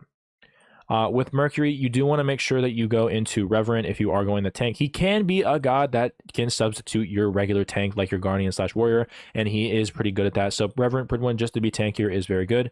At this point, you're going to want to sell your Mystical Earring. And the last item I do like to go is Heartseeker, but obviously, with Mercury, similar to Fenrir, you can go Serrated Edge, and this does work well with him. Serrated Edge on Mercury, you usually go anyways when you're building a damage-based Mercury build, so you can just go into a Serrated, as it works really well with his kit too. But Heartseeker is good here as well. If I were to choose, I probably would choose Serrated, as this does, now that I'm looking at it, this does synergize really well with this kit. So this would be your main Mercury build. Of course, like I said, you would be switching these 2 items around based on 2 physical team comp. You would build this first. If they had 2 magical team comp, you would build this one first, and that is your basic Mercury build. And then we're going to go into Sundering Axe for obvious reasons. Now, you can go Axe of Animosity, but with this build, I think Axe of Animosity is not going to be as valuable as Sundering Axe, but either or works, whatever you seem preference. If you're able to get more of your damage with your autos, then you would want to go Axe of Animosity. But if you're not really able to, and you are usually getting more success with your abilities, with your 1 and your 3 and your ult, for example, then Sundering Axe is the way to go. And that is your Mercury build. And now we have one of the best gods, if not the best god in ranked Joust. We have Neja. Yeah, there really isn't a lot to talk about here. You use your sash. You ult is the best setup in the game. If you even have a synergizing god like a Cuckoo, a Ra, or even a Vulcan, then it's just insta dead for them. And because of that, with Neja, you don't really want to build damage with her, or with him. Sorry. With him, you want to basically be hybrid tank or even hybrid damage. But generally speaking, if you're playing Neja in ranked Joust, you are playing him tank / hybrid. So with that, we're going to go straight into a Warrior's Axe. Bluestone works with him too. Bluestone is also very good, as it procs a lot off of your abilities, especially with your 1. But if you're going tank, then you want to make sure you go Warrior's Axe, as this does, as you do want to be more tanky, so you can set up for your teammates. And on top of that, you already do a decent amount of damage with Neja anyways. What was I saying? I guess we can just move on. We're going to go into a Earring, as you do have a lot of mana issues with him. You're going to do you're going to need this for MP5, as you're going to be running out of mana. Oh, that's what I wanted to say. I remember now. As Neja, you can use him as your only tank, as he has one of the best CCs in all of the assassins. So that's what I wanted to say. You can substitute him for the tank, and that should be fine. But we're going to go to a Mystical Earring. With that, we can afford a Chalice, so we're going to go ahead and do that. Go into our Chalice. And then from here, an interesting choice. I haven't talked about this item because most of the gods that I went over doesn't really proc this really well, and that is a Prophetic Cloak. This will be the first time I talked about this. I probably should have mentioned it earlier, as you can go Prophetic Cloak on a lot of your other gods. But one thing to keep in mind, with every other god that I have went over, if I'm going back to, let me just say this. Let's go back real quick and look at, can we not? And go back to all the gods. Generally speaking, all of these gods that you're looking at right now don't really proc prophetic all that well. You may be able to argue Lancelot, and then probably your Bastet, but other than that, you're not really stacking Prophetic Cloak really well with those gods. You can if you want to, but it does delay your build a lot more. And seeing as Gauntlet is a very easy item to get online, that's why I haven't really been talking about it. But with Neja, you're able to proc Prophetic Cloak very easily with your 1 combo. So Prophetic Cloak on Neja is very, very good. And if you're not using your 1 to stack it, for example, your 3 and your ult are very good as well, as you get in really close, and you have auto attack. You have auto attacks that you can do with your 2 if you want that as well. But Prophetic Cloak is definitely good there, and you're going to be doing when you're playing Neja, you're going to go tank anyways. So Prophetic Cloak is good, and on top of that, the fact that it takes a little while to get Prophetic Cloak online doesn't really matter for Neja, as you're going tank, so it's fine. Whereas like the other hybrid gods that go damage, it would be too much of a delay. But with that, Neja does heal in his 2. So we're going to go Breastplate of Regrowth after this. This is a very, very good item on him. Synergizes really well with his 2. It gives him even more damage with its passive and movement speed. If you don't know, Neja gets movement speed with the ricochets of and passive in his 1. But it does stack with all of your other abilities too. So Breastplate of Regrowth is going to be a very good item here. After that, you have 2 options. You can go straight into your Pridwin. You're eventually going to obviously get your Pridwin, or you're going to go get your Oni Hunter's Garb. Now, you can flip-flop these 2, but you're basically going these 2 regardless. With this build, you're going to go into Prophetic, into Breastplate of Regrowth. And then, obviously, like I said earlier, if you're going up against 2 squishy gods, then you want to go into your Oni Hunter's Garb, and then go into your Breastplate of Regrowth.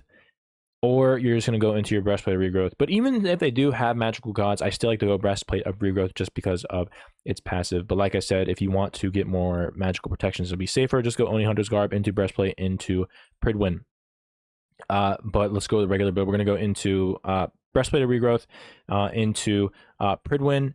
One thing with Pridwin, which is very good, is that when Neja uses his ult, Pridwin's passive usually always gets procced.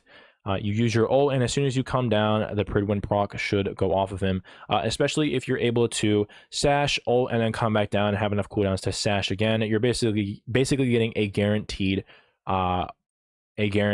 passive. Now you can go Glorious Pridwin, or you can go Reverent Pridwin. Now, when to decide between these 2 is basically on this.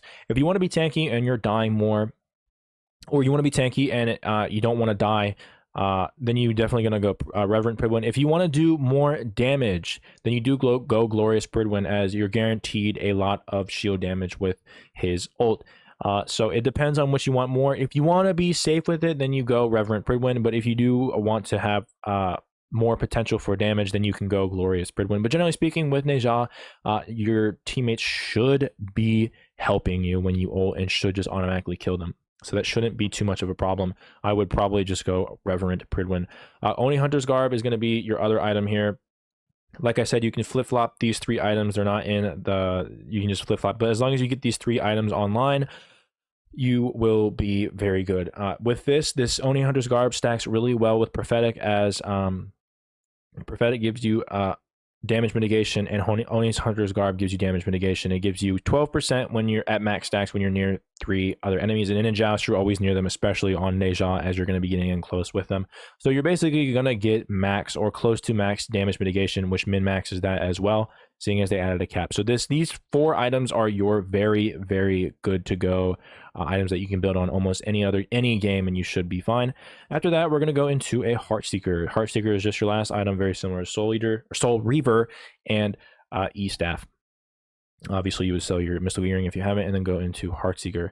And then, of course, we're going to go into Sundering Axe. If you do go Bluestone instead, then you would obviously go Bluestone Brooch, as this one is just better in general.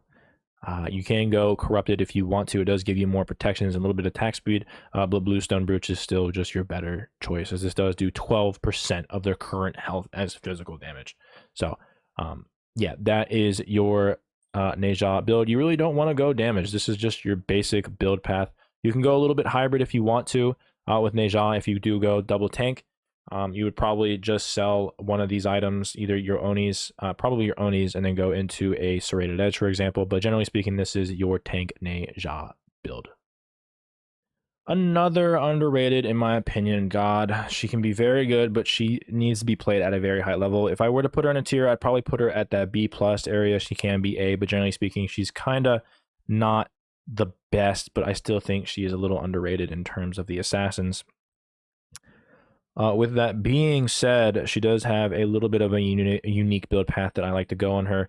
You don't really want to build her damagey, and you can go the hybrid damage route where you build Gauntlet into just straight damage items, as she is one of the only gods in the game that can kind of go any build you want, whether it's pure attack speed or pure damage or a hybrid of both, and she does still slap. But with her, you do want to go Warrior's Axe on her. Bluestone is just not very good on her. She only has like one ability that procs off Bluestone, besides her one, but that's not very reliable damage. So Warrior's Axe is going to be your go-to, and then we're going to go into an Earring. She does use a lot of mana, so you're safe to go into your Mystical Earring. Now, depending on the build you go, you can go into Bow or Gooseberries. Like I said, she does have a lot of build path options in terms of auto attack speed and damage. Ability-based damage, but I do like going into Golden Gooseberries with her, as I think this is very good on her as well, but you can just go Bow if you want to. It doesn't really matter. Chalice of Healing, because with this build, you're going to have enough gold to build that. But from there, we're going to go straight into a Gauntlet of Thebes. Like I said, with a lot of the other assassins, she does not get Prophetic stacked online easily. You can go it, but you are going to miss out on a lot of things. But if you can't reliably stack it, then hell, you just go get into a Prophetic. But generally speaking, you want to go into your Gauntlet as your safe option. Similar to Mercury, I do like going Phalanx on her, as I do think she benefits a lot from attack speed. Very similar to what I said with Mercury. You can get up to 30% attack speed and 21 of each protection. So this is very good on her as well. From here, we're going to go into a Shogun. As you can see, we're going a little bit more tanking on her. I think she does a decent amount of damage to begin with. So, you know, building her hybrid tank is going to be the go-to in my opinion. Of course, you can go hybrid, like I said earlier, going into Gauntlet into straight damage, like your Serrated Edge or your Jotuns and stuff like that. Your regular build path that you would go with her, even a Hydra's you could go with her. But this is my preferred way to build her. After that, we're going to go into a little bit of a different path. We're not going to build another protection item. We're going to go straight into a Serrated Edge. She does really good with Serrated Edge, as this does give a lot of power, like I said, and movement speed. And then last but not least, we're going to sell our Mystical Earring if you haven't already, and then we're going to go into a Heartseeker. This sort of makes your build very good. I like this. When you go into Warrior's Axe and Serrated Edge, and then your Heartseeker, that'll be your damage type build. Now you can go instead of Serrated Edge, like I said with her, you can go into auto attack base. So you can go into a Kins if you want to. Kins is very good, but like I said, the odds of you being able to use your autos a lot more than just your basic auto cancel with your 3 is not going to be all that significant. And on top of that, you're really going to be using your 2 a lot with your ult. So because you're not going to be able to dive just like similar to or unsimilar to Conquest, where you're able to dive.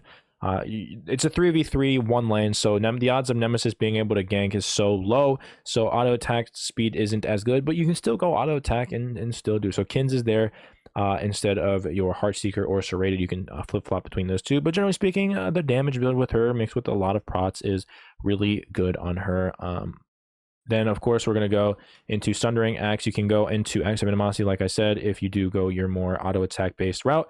But I do like Sundering Axe, as this rounds out your entire build with that Sundering Axe and your other items being tanky as hell while doing a decent amount of damage. So that is your hybrid / tank / damage Nemesis build. A lot of things you can do with her. All right, we have the one-shot backline kamikaze god. We have Pele. Recently, she has gotten a huge buff for some reason. They wanted to buff her to where now she's not a kamikaze one-shot die type of god, and now she is more of a one-shot god and live. With Pele, you can go, there's 2 routes. You don't want to build her tank unless you're final K and you're in the solo lane. Tank is really not good on her, especially specifically for Joust as well. Pele isn't that good in Joust to begin with. And even with the buffs, I don't think she's that great, as she does get locked down very easily, and the odds of them backlining your squishies is very low. But with Pele, you only have two options. You either go the hybrid damage item or just your pure damage. So we're just gonna do the pure. We're just gonna do the hybrid damage. Sorry, with as I think this is your safest route, as you are able to backline them with Gauntlet and Warrior's Axe and still, not potentially die, but as Pele, you're probably still going to die. We're going to go into our Warrior's Axe, and then we're going to go into our Earring. She does use a lot of mana. She does take a little bit to get online, as, upgrading her 1 and her 2 take a little bit of time before they can get, the extra damage and with her 2 being able to proc 3 times instead of just 1. Then we're going to go into our bow because she is ability based, and then we're going to be able to afford our chalice. That is your start. Then we're going to go into our gauntlet, and then from there, just your standard damage build. With her, she does do good with Soul Eater. If you don't know, Soul Eater is really good on her. You want to make sure you build that online after you get your gauntlet, as this takes a little bit of time to stack. Not too much. It's pretty easy to stack. One of the easier stacking items, but you do want to make sure you get that online first and foremost before any of your other damage items. Then you're going to go into Jotuns. Then you're going to go into a not serrated, Crusher. Now you can go serrated edge on her, as this does stack really well with Pele. We can go and actually just go ahead and put this right there. And then last item, we're going to go Heartseeker. With this build, you are a little bit tanky while also doing a fuck ton of damage. We're going to sell that if you haven't already. We're going to go into Heartseeker. Now, you can interchange Serrated with Crusher, or if you don't want the cooldown, you can get rid of Jotuns for Serrated, but I think the cooldown is very valuable. So, generally speaking, you can flip-flop Crusher with Serrated if you want to. And then, of course, if you want to go your pure damage build, then you can go into Warrior's Axe, Soul Eater, Jotuns, Crusher, Serrated, and Heartseeker. And that would be your pure damage build. But like I said, she can't really go your tank build. The only other item that I can think about that would be a little bit okay on her is Glad Shield. But outside of that, you really don't want to do too much with her. Either you do your hybrid damage build or you do your one-shot damage build, and that is your Pele build. All right, we do have the Ratatoskr. Why is this here? I guess it's just there just because he's Rat. We have Rat. He's a pretty good god. I think he is just your standard okay god. If you build him tank, you cannot build him damage, as he will suck. In Joust, it's a common theme that you do want to build tank on a lot of these gods, or at least hybrid damage. So with him, we're going to go straight into our Acorn. Bear with me here, as I don't play him a lot, but you do want to go into, where is the Acorn at? Is it, here it is, the Thick Bark Acorn. You can't build that yet. Bear with me here, because I need to... Let's see. So you do want to go into your Lively Acorn first. This will be 700 gold. And then with him, he uses a lot of mana as well. Not serrated. Earring. Earring is very good on him as well. He's going to be using a lot of mana. With this build, you're still able to get your bow. But after you get your bow, you're going to go into your chalice, as you can still afford it. So that will be your start. After which, you will... Actually, let me just go ahead and put this down here. It's going to bother me if I don't. From here, you're going to go into your Thick Bark Acorn. With Thick Bark Acorn, it is basically a nullified version of your Evergreen Acorn. As you can see, Evergreen Acorn restores 5% of your maximum health, whereas Thick Bark restores 2% of your maximum health. But on top of that, your Flurry, which does your Prot Shred, that is your 2. It does do Protection Shred. It does physical protection per stack, reaching up to 4 times. So you do get a lot of Protection Shred. And with that, you will get 2 stacks of this. So you'll be able to throw this out once, your 2, and you'll be able to throw it out twice with your... So you'll be doing even more damage while even doing more Protection Shred, which will set up for more damage for your backline. So Thick Bark is your option here. You can go Evergreen, as this will be your tanky, other tanky build here, but you are... it's a little bit more selfish, as it does only restore maximum health to you, whereas this restores maximum health and does protection shred. So thick bark is your better choice here. It does give you protections as well. So I do think that thick bark is your best option here. Let's go ahead and get rid of that. You're going to go into your thick bark.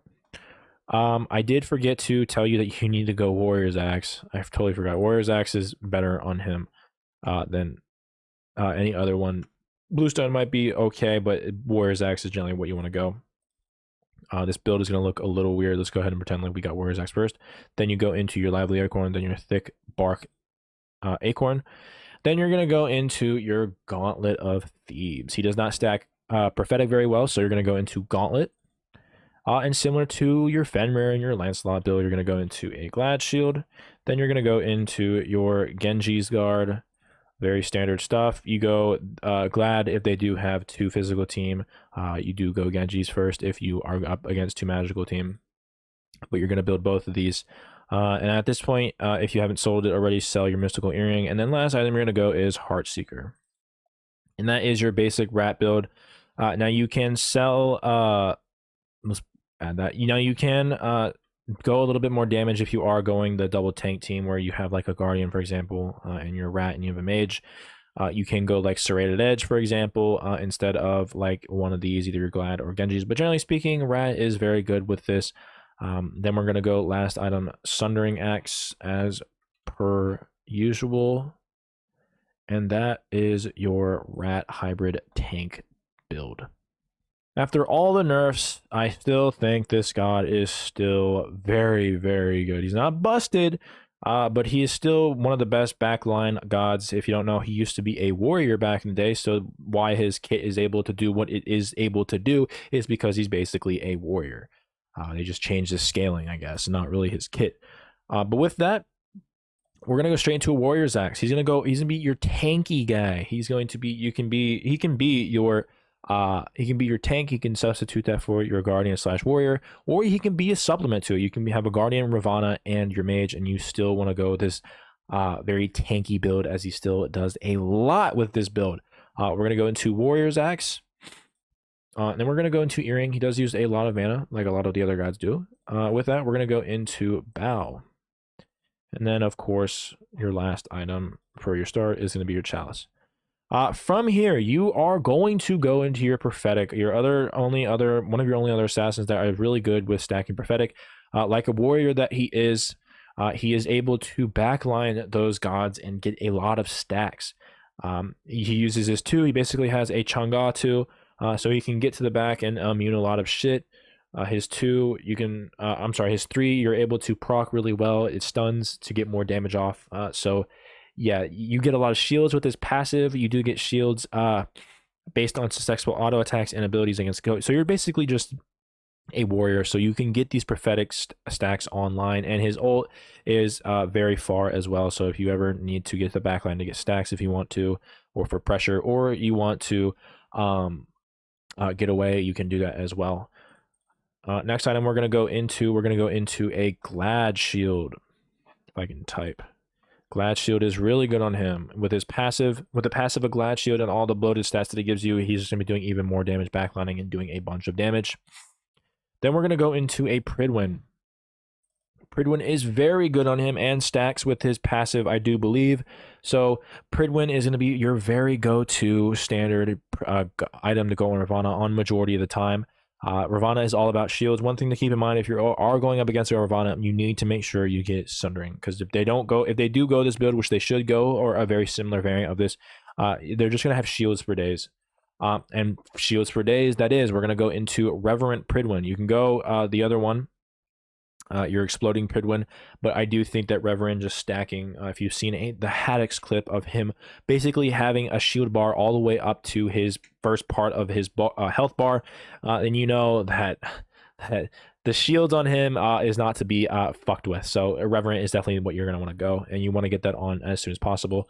Then we're going to go into a Oni Hunter's Garb. With them buffing it or reverting it, however which way you look at it, it does give you a lot of protection, or it does give you a lot of mitigations. And seeing as you're in Joust, similar to what I said earlier with the other build, you are able to get those max stacks really quickly, and with that prophetic cloak, you're basically going to get max mitigation. So not only are you having shields, you are having mitigations on top of the fact that you are one tanky bitch. So after that, we're going to go into another tank item. You can go into last item Heartseeker after you sell your mystical earring. If you haven't, you can go into Heartseeker if you want.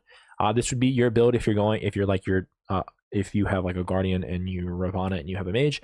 But generally speaking, I do believe that Archdruids is still very good on him. It's one of those niche items that is very good on certain gods, and I think Ravana takes advantage of that really well. He does take a lot of damage, and he does auto a lot, but in between his abilities. So getting Archdruids online and taking advantage of his passive, of the Archdruid's passive, is going to help you just be even more tanky while just doing a fuck ton of damage. That is your final build. This build is fucking disgusting. Now there's another item that you can go Stone of Binding, as this does proc with his 3. Not as good as I think Archdruids is, but Stone of Binding does do that job as well, as you're also doing more damage in its passive of Stone of Binding.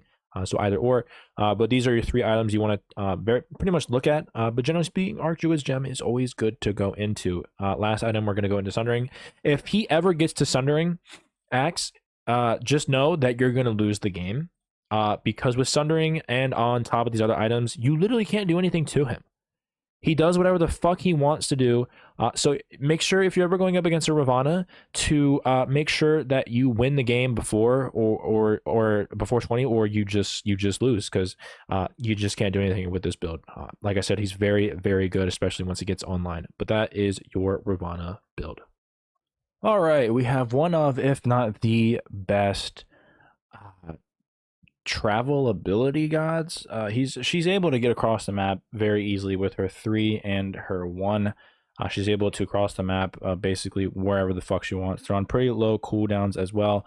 Serqet, I would say, is a pretty underrated god. I think she has a lot of utility and setup with her kit if you build her hybrids. You don't want to build her damage, very similar to a lot of the other assassins. So with that, we're going to go straight into a Warrior's Axe. Warrior's Axe is going to be just very good on her. Bluestone isn't necessarily that bad on her, but with this build, you definitely want to make sure you get a lot of protections. And Bluestone isn't good enough to substitute Warrior's Axe. So generally speaking, just go Warrior's Axe. She does use a lot of mana, like a lot of the other assassins. So we're going to go into Earring, and then of course your Bow for the cooldown. And then last item, we're going to go into a Chalice. So this will be your start. After this, you're going to go into your first item, Gauntlet, like a lot of other gods. She doesn't stack Prophetic that good. She's not the worst at it, so you can go Prophetic in this slot. But generally speaking, she's not that great at Prophetic. Now, you can argue that she is better at it because she does have a lot of abilities to travel the map. So if you want to, travel, use your 3, get like an auto in, or use your 2, for example, to get a couple stacks and then run back out, you can. But generally speaking, Gauntlet of Thebes is just better in terms of stacking and can get you online a lot quicker.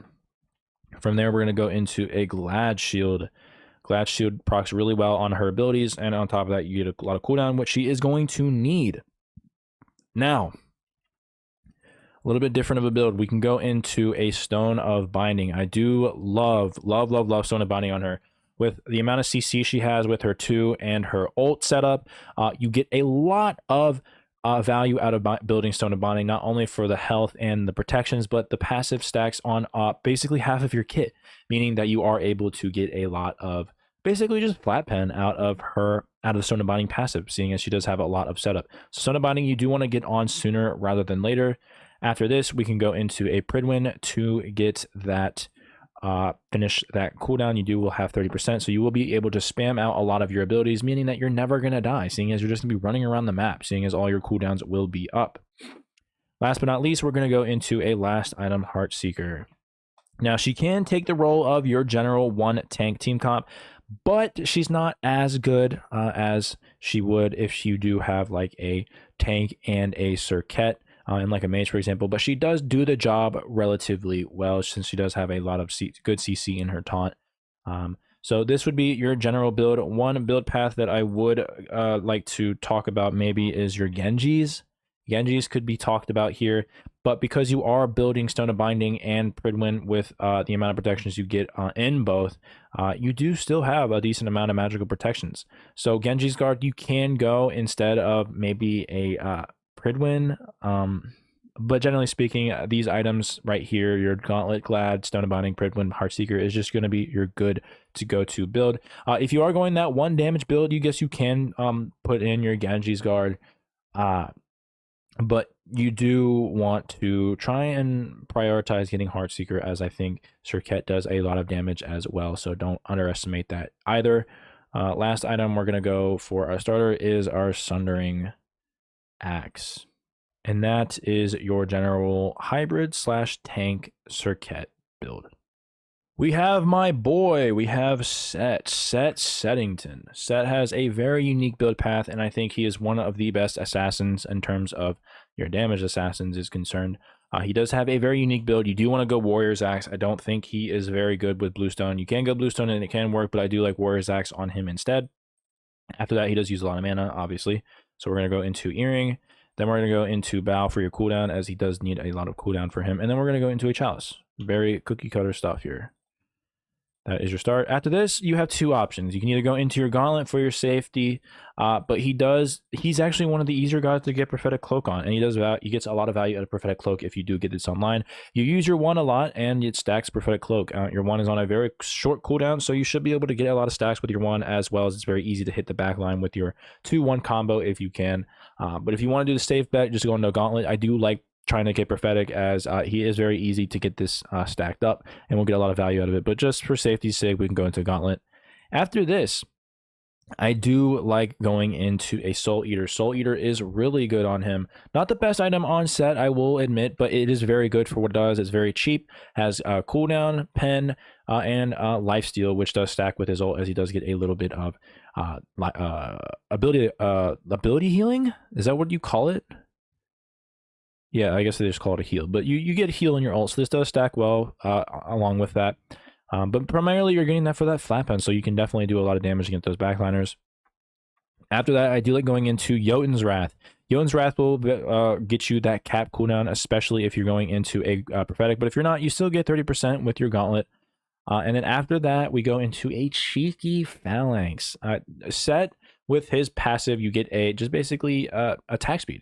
And with his ult, he doesn't have I don't believe he has a cap with that. So you can go into Phalanx, and you should be able to get your, you're going to get auto attacked a lot. So you can go into Phalanx, and that'll work really well, similar to your Mercury, and similar to, I can't remember the other god that I built this on, but I built it on that god, and that's very good to go to as well. You also get protections, so you're getting a lot with this. It's a very cheap build, as you can see. You have 2300 or 2350 basically with both of these, either one you go, 2100, 2200, and 2200. So you're getting this build on really quickly, especially with Set, as he does get online a little bit later into the game. You build your Warrior's Axe, your Gauntlet, or Prophetic, then you build your Soul Eater, and that's when you start to actually do damage. So Jotuns will be there for your cooldown. Phalanx is there, and then last item, you can go into a couple things. I like going into Archdruid's Fury, as he is another god that is really good with this as well. You would sell your Mystical Earring, and you would go into Archdruid's Fury. I think this is a very good item for Set, as well, as you are taking a lot of damage when you are in your ult, for example. But also keep in mind that when you are Set, you basically are auto attack canceling with your 2. Your 2 is basically on a 0 cooldown when you're using your ult. So if you're not using your, if you're using your ult and you're not prioritizing your auto attack cancel with your 2, you are missing out on a lot of damage. And with that, Archdruids will be a good part of that kit, or that part of that auto attack cancel. So Archdruids does stack really well with the Set, especially with the auto attack speed that you're going to be getting with Phalanx and his passive. So I do like going Archdruids there. You can go into a Heartseeker if you want to, or you can go into a Serrated Edge. Serrated Edge is very good on Set too. If you want to go more tanky, this is the route you would go to. It's a little bit weird, as you are building a protection, damage, protection, protection. It's not in a very cohesive order, but trust me, this build does fuck. So if you do want to do more damage, let's say you have a Guardian and you're the Set and you have a Mage, you can go, instead of an Archdruid's Gem, Fury, into either a Heartseeker or Serrated. I would probably prefer Serrated, as Serrated does work better with his kit, with his lifesteal, and movement speed. But Heartseeker is fine there as well. But if you do want to be more tankier, then Archdruid's Fury is there too. Then again, you would Jotuns is there for your cooldown. It's a very weird item to go. But the only other option there is basically Pridwin, and Pridwin doesn't do that job well. So if you don't have Jotuns with this build, you're only going to have 10% cooldown, which is really why your Jotuns is there. Now later in the game, you can sell this for something else, but generally speaking, you don't want to. And this is your general build path with him. You would want to go. He can go full damage, but you're going to be squishy as hell. So you definitely don't want to try it. You don't really want to do that. This is a very cheap build, so you're going to have a lot more items online before your enemies, which is also another factor to this build. But generally speaking, this is your set hybrid damage build. Coming up on our last couple of gods, we have Susano. Now, Susano is an interesting one. He's not a good single tank god. He is a supplementary god. You really want to go him if you are, first of all, really good with him, but also if they do have a tank on their team like a Guardian, Susano is there to basically be your hybrid. And with that, we're going to go straight into a Warrior's Axe. You can build Bluestone on him, but generally speaking, I do like Warrior's Axe on him more. From there, I'm losing my mind. What do I go next? Oh, Earring. He does use a lot of mana, so you do want to go into an Earring. Then we're going to go into Bow, and then we're going to go into our Chalice. Like I said, he is a hybrid god, so you do want to make sure you build your Gauntlet of Thebes. Gauntlet of Thebes is really good on him. It'll give you a little bit of protections while also going straight into your hybrid damage god, as I think he kind of just does that.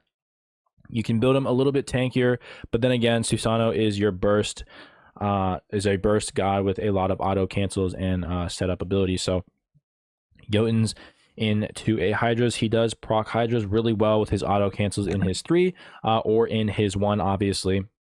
One of your standard gods that you do auto cancel with. So Hydra is going to be very good there.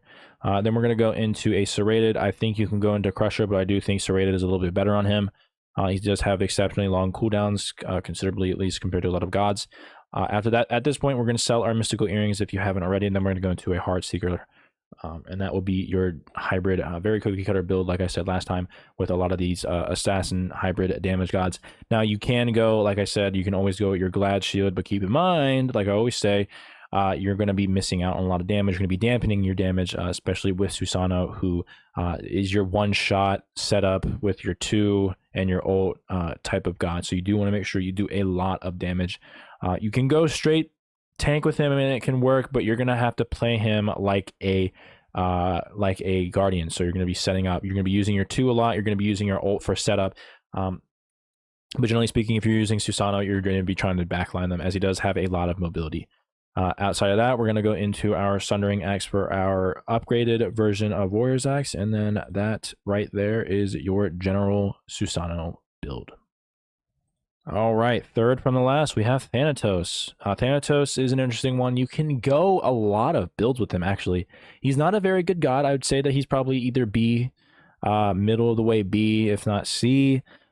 But he can go your pure damage. He can go into your hybrid damage, and he can also go tank. There's a lot of items that supplement him in his kit. But generally speaking, you do want to build him hybrid, very similar to Susano. So you're going to go that same type of build. We're going to go into Warrior's Axe. You don't really want to go Bluestone. It doesn't do anything for him. Earrings, he does do mana. Bow, and then, of course, your Chalice. We're just going to go the hybrid build here, and then I will give a few other build items that he can go instead. If you do desire to go more of your tanky route, then I can give you a couple of items after we build this.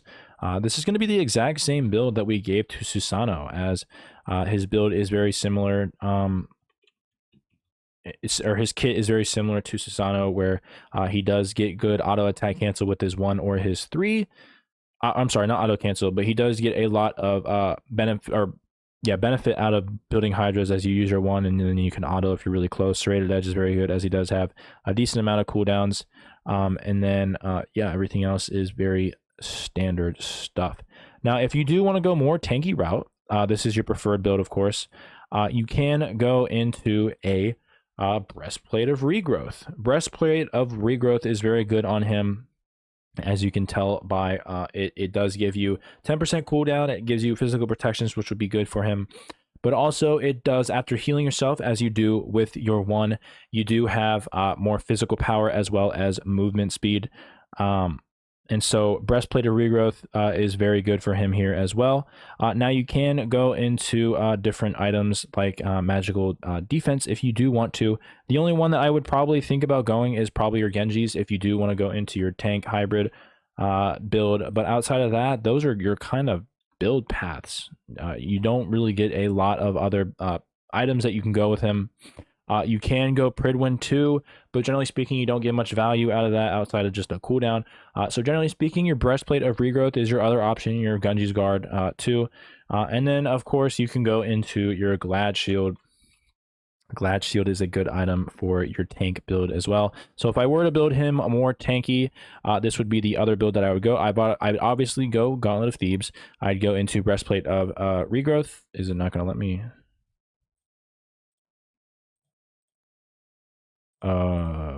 game.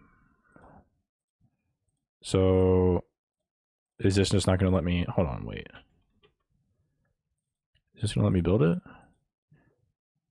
Am I losing my mind?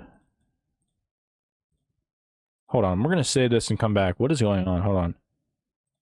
Okay, so Warrior's Axe, Gauntlet, Breastplate of Regrowth. Okay, that was weird. This was a Heartseeker. But okay, back to it. We're going to go into our Warrior's Axe, our Breastplate of Regrowth, into our Genjis, and that will be your tank part of the build. And then you can go into your Glad Shield, but generally speaking, you don't need to. But it is still good. And then your last item can be a Heartseeker. That would be your tank build if you wanted to as a Thanatos. But generally speaking, of course, you would just want to go the hybrid damage build with your Jotuns, Hydras, Serrated Edge, and your Heartseeker. That is your safest bet. And then, of course, you're going to go into your Sundering Axe for even more damage. And this shit fucks when you throw out your one because you're just doing so much damage with this build right here. And that is your general Thanatos build.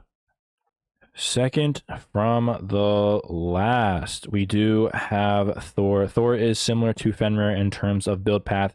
He is a very tanky god, or he does a lot of damage while being tanky with his 2-1 combo with his hammer doing initial damage and coming back. Very easy setup to do with your 2 and your 1, and it does his 1 does so much damage without even building any type of damage item. And then after that, you use your 1 to teleport in and use your 3, and you do a bunch of damage while proccing a lot of stuff. With him, you can go 2 options here. You can go into your Warrior's Axe, or you can go into your Bluestone. But like I said, if you're going Bluestone, you're going to want to build way more tankier than your Warrior's Axe. But even still, you still can go Warrior's Axe and still build the tanky builds. Just keep in mind that Bluestone does have that caveat. But we're going to go with Bluestone. I think Bluestone on Thor is very good, even when you're building tank. We're going to go into Earring because he does use a fuck ton of mana. Then we're going to go into Bow. And then we're going to go into a Chalice of the Healing. I'm not going to put it there. I'm going to lose my mind if I do that. Chalice of the Healing. He is not the best at getting prophetic, so generally speaking, you want to go into your Gauntlet. This is your safest bet. So you go into your Bluestone, your Gauntlet of Thebes. After this, we're going to go very similar to Fenrir, your Cookie Cutter Glad Shield Genji's pull. So we're going to go into Genji's Guard, and of course, you're going to go Genji's. You're going to build Genji's first if you're going up against 2 magical gods like a Guardian and a Mage. You're going to go Glad Shield first if you're going up against 2 physical gods like a Hunter and a Warrior, for example. You will flip-flop those depending on your team comp. After that, we're going to go into a Pridwin. Pridwin is very good, not only for it min-maxing your cooldown, as you now have 40%, but also with your ult. You do have a lot of CC potential. You use your ult, you stun them, and then you use your Thor combo. You ult 1, 2, and then you weave in autos in between them, of course, and then you use your 3. So ult 1, 2, 3, and you should be able to have your Pridwin passive proc as well. With this, of course, you can go either or, as they both will be good, but Reverent Pridwin, in my opinion, is just better, just a better thing for him, as you are tankier with that. And with Thor, you do want to make sure that you don't die while you are backlining, because you will be in the middle of everything when you ult. So Reverent Pridwin is there for you. After that, you're going to sell your Mystical Hearing, and you're going to go into a last item, Heartseeker. Heartseeker is just your go-to item in terms of these type of builds. You're going to be doing a lot of damage with your Bluestone, your Glad Shield, and your Heartseeker up to this point. But even still, when you don't have your entire build on, you're still doing a lot of damage. A very generally cheap build, so you should be good with that. And then, of course, you're going to upgrade into your Bluestone Brooch. Now, you can go a little bit more hybrid damagey. Like I said, you can get rid of, you can forego one of these and just have one depending on your team comp. Go Pridwin into a Serrated Edge, for example, if you wanted to. But generally speaking, you don't really need to do any of that. You can just go into your basically your hybrid tank build, and that should be good for you. So this is your build path. Of course, you would go into your Bluestone Brooch, and very similar to a lot of the other gods that I haven't been prioritizing with you, you don't really want to sell your starters as they are very good even up until late game, as well as your late game potential is a lot more with these two items. So generally speaking, don't sell them. But if you do, sell them for something that has a lot of utility. So more damage, or even a tank item that gives you more of certain stats or something of the sort. But that is your Thor build. All right, last up on the list, we have Tsukuyomi, a generally okay god. I would probably put him B+ if I were to put him on a tier. He's not the best, not the greatest. He is okay in Joust. But with that, he is one god that you're always going to want to go Bluestone on. Warrior's Axe is fine on him, but he has so many abilities that proc Bluestone that you would be dumb not to go Bluestone. So we're going to go into Earring, as he does use a lot of that. Bow, and then your Chalice. Same old, same old.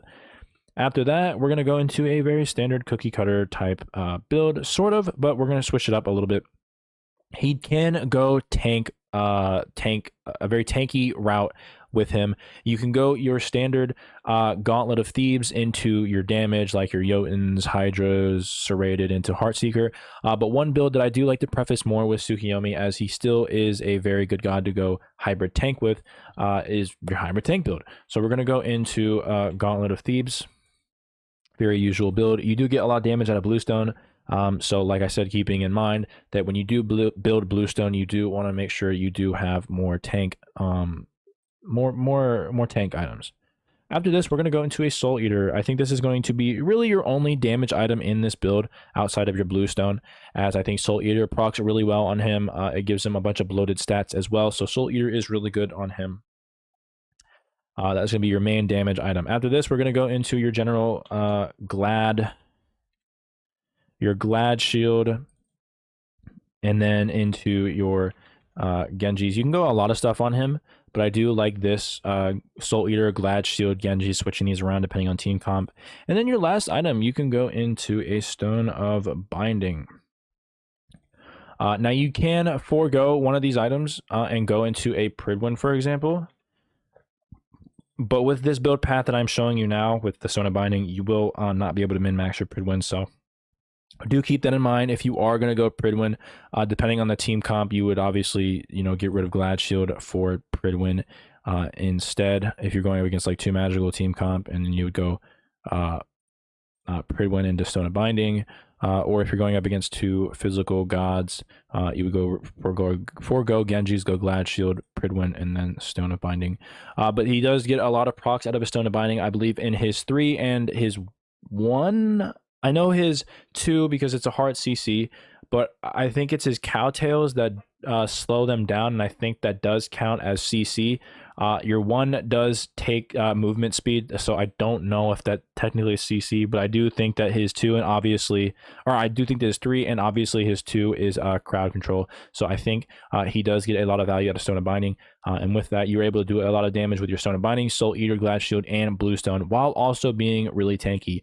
Now, like I said, you can obviously go into Bluestone, Gauntlet, and then your Jotuns, your Hydras, Serrated into Heartseeker, for example. But I do like this build variation where you either go Gauntlet, Soul Eater, pick one of these items, Pridwin into Stone of Binding, or you go into your Gauntlet, Soul Eater, Glad, Genjis, and Stone of Binding last item. And that is your tank, your hybrid / tank build. And of course, keep in mind that you do still have that regular hybrid damage build that you can go instead. I'm just not going to put it here, but with that, that is your Tsukuyomi build. Actually, I almost forgot. got a little bit ahead of myself. Obviously, you would go into your bluestone brooch for your last item. Not that anybody would think otherwise, but that would be your final build. Don't want to sell it. Make sure you get your late game potential, as this still is a very good item, like I said 1,000 times. But with that, that is your assassins. That is your assassins. So this will be the third one down in terms of all of your classes. Make sure we go back and see that we did all of them. Arachne, yep, Awalix, Baka, Bastet, Kama, Cleo, Daji, Fenrir, Hun Batz, Kali, Lancelot, Loki, Mercury, Pele, that. Yeah, we did do all of them. Okay, warriors should be next. I think I'm gonna do warriors, and then your last one will be your guardians. There are so many things you can do with your guardians. I do believe if you are making it to the end, you are a legend. I love you all. I've been getting a lot of support with a lot of these videos, so I do really appreciate it. Yeah, like I said, we're gonna be doing warriors and guardians. I will have my friend on, Mr. Dr. Professor Michael. If you have seen some of our videos, he's going to be with me, hopefully, so we can go over it a little bit more smoothly. I've been doing the first 3 by myself just so I can get them out the way, as a lot of them are pretty cookie cutter. But hopefully with him there, we can probably go over a lot of the nuances and make sure I don't forget anything specifically. But that is your assassins. I hope you did take something from this. Like I said, there were a lot of different builds with a lot of different gods. Some gods being really bad, or a lot of them being OP, like Neja, Thor, Set, and Fenrir being your best. Whereas your worst was like your Kali, Arachne, your Awalix, Hun Batz sort of type thing. So there's a lot of differing builds, but hopefully I was able to give you a general idea of how to build them, and from there help you learn a little bit about how you would build them for Joust. But if you have any suggestions, you have any comments or feedback, let me know in the comments down below. If you want to debate about the builds, like I say in every single video, go ahead. I love talking about builds and other different build paths. And when I could be wrong, I could be wrong. So I'm always glad to hear your opinions, as well as, fixing some of mine. So with all that being said, that is everything I have for you. Warriors and Guardians will be up next. We should have them both out by the end of the week, and then that will be the entire series. And with that being said, that's all I have for you. And thank you guys for watching.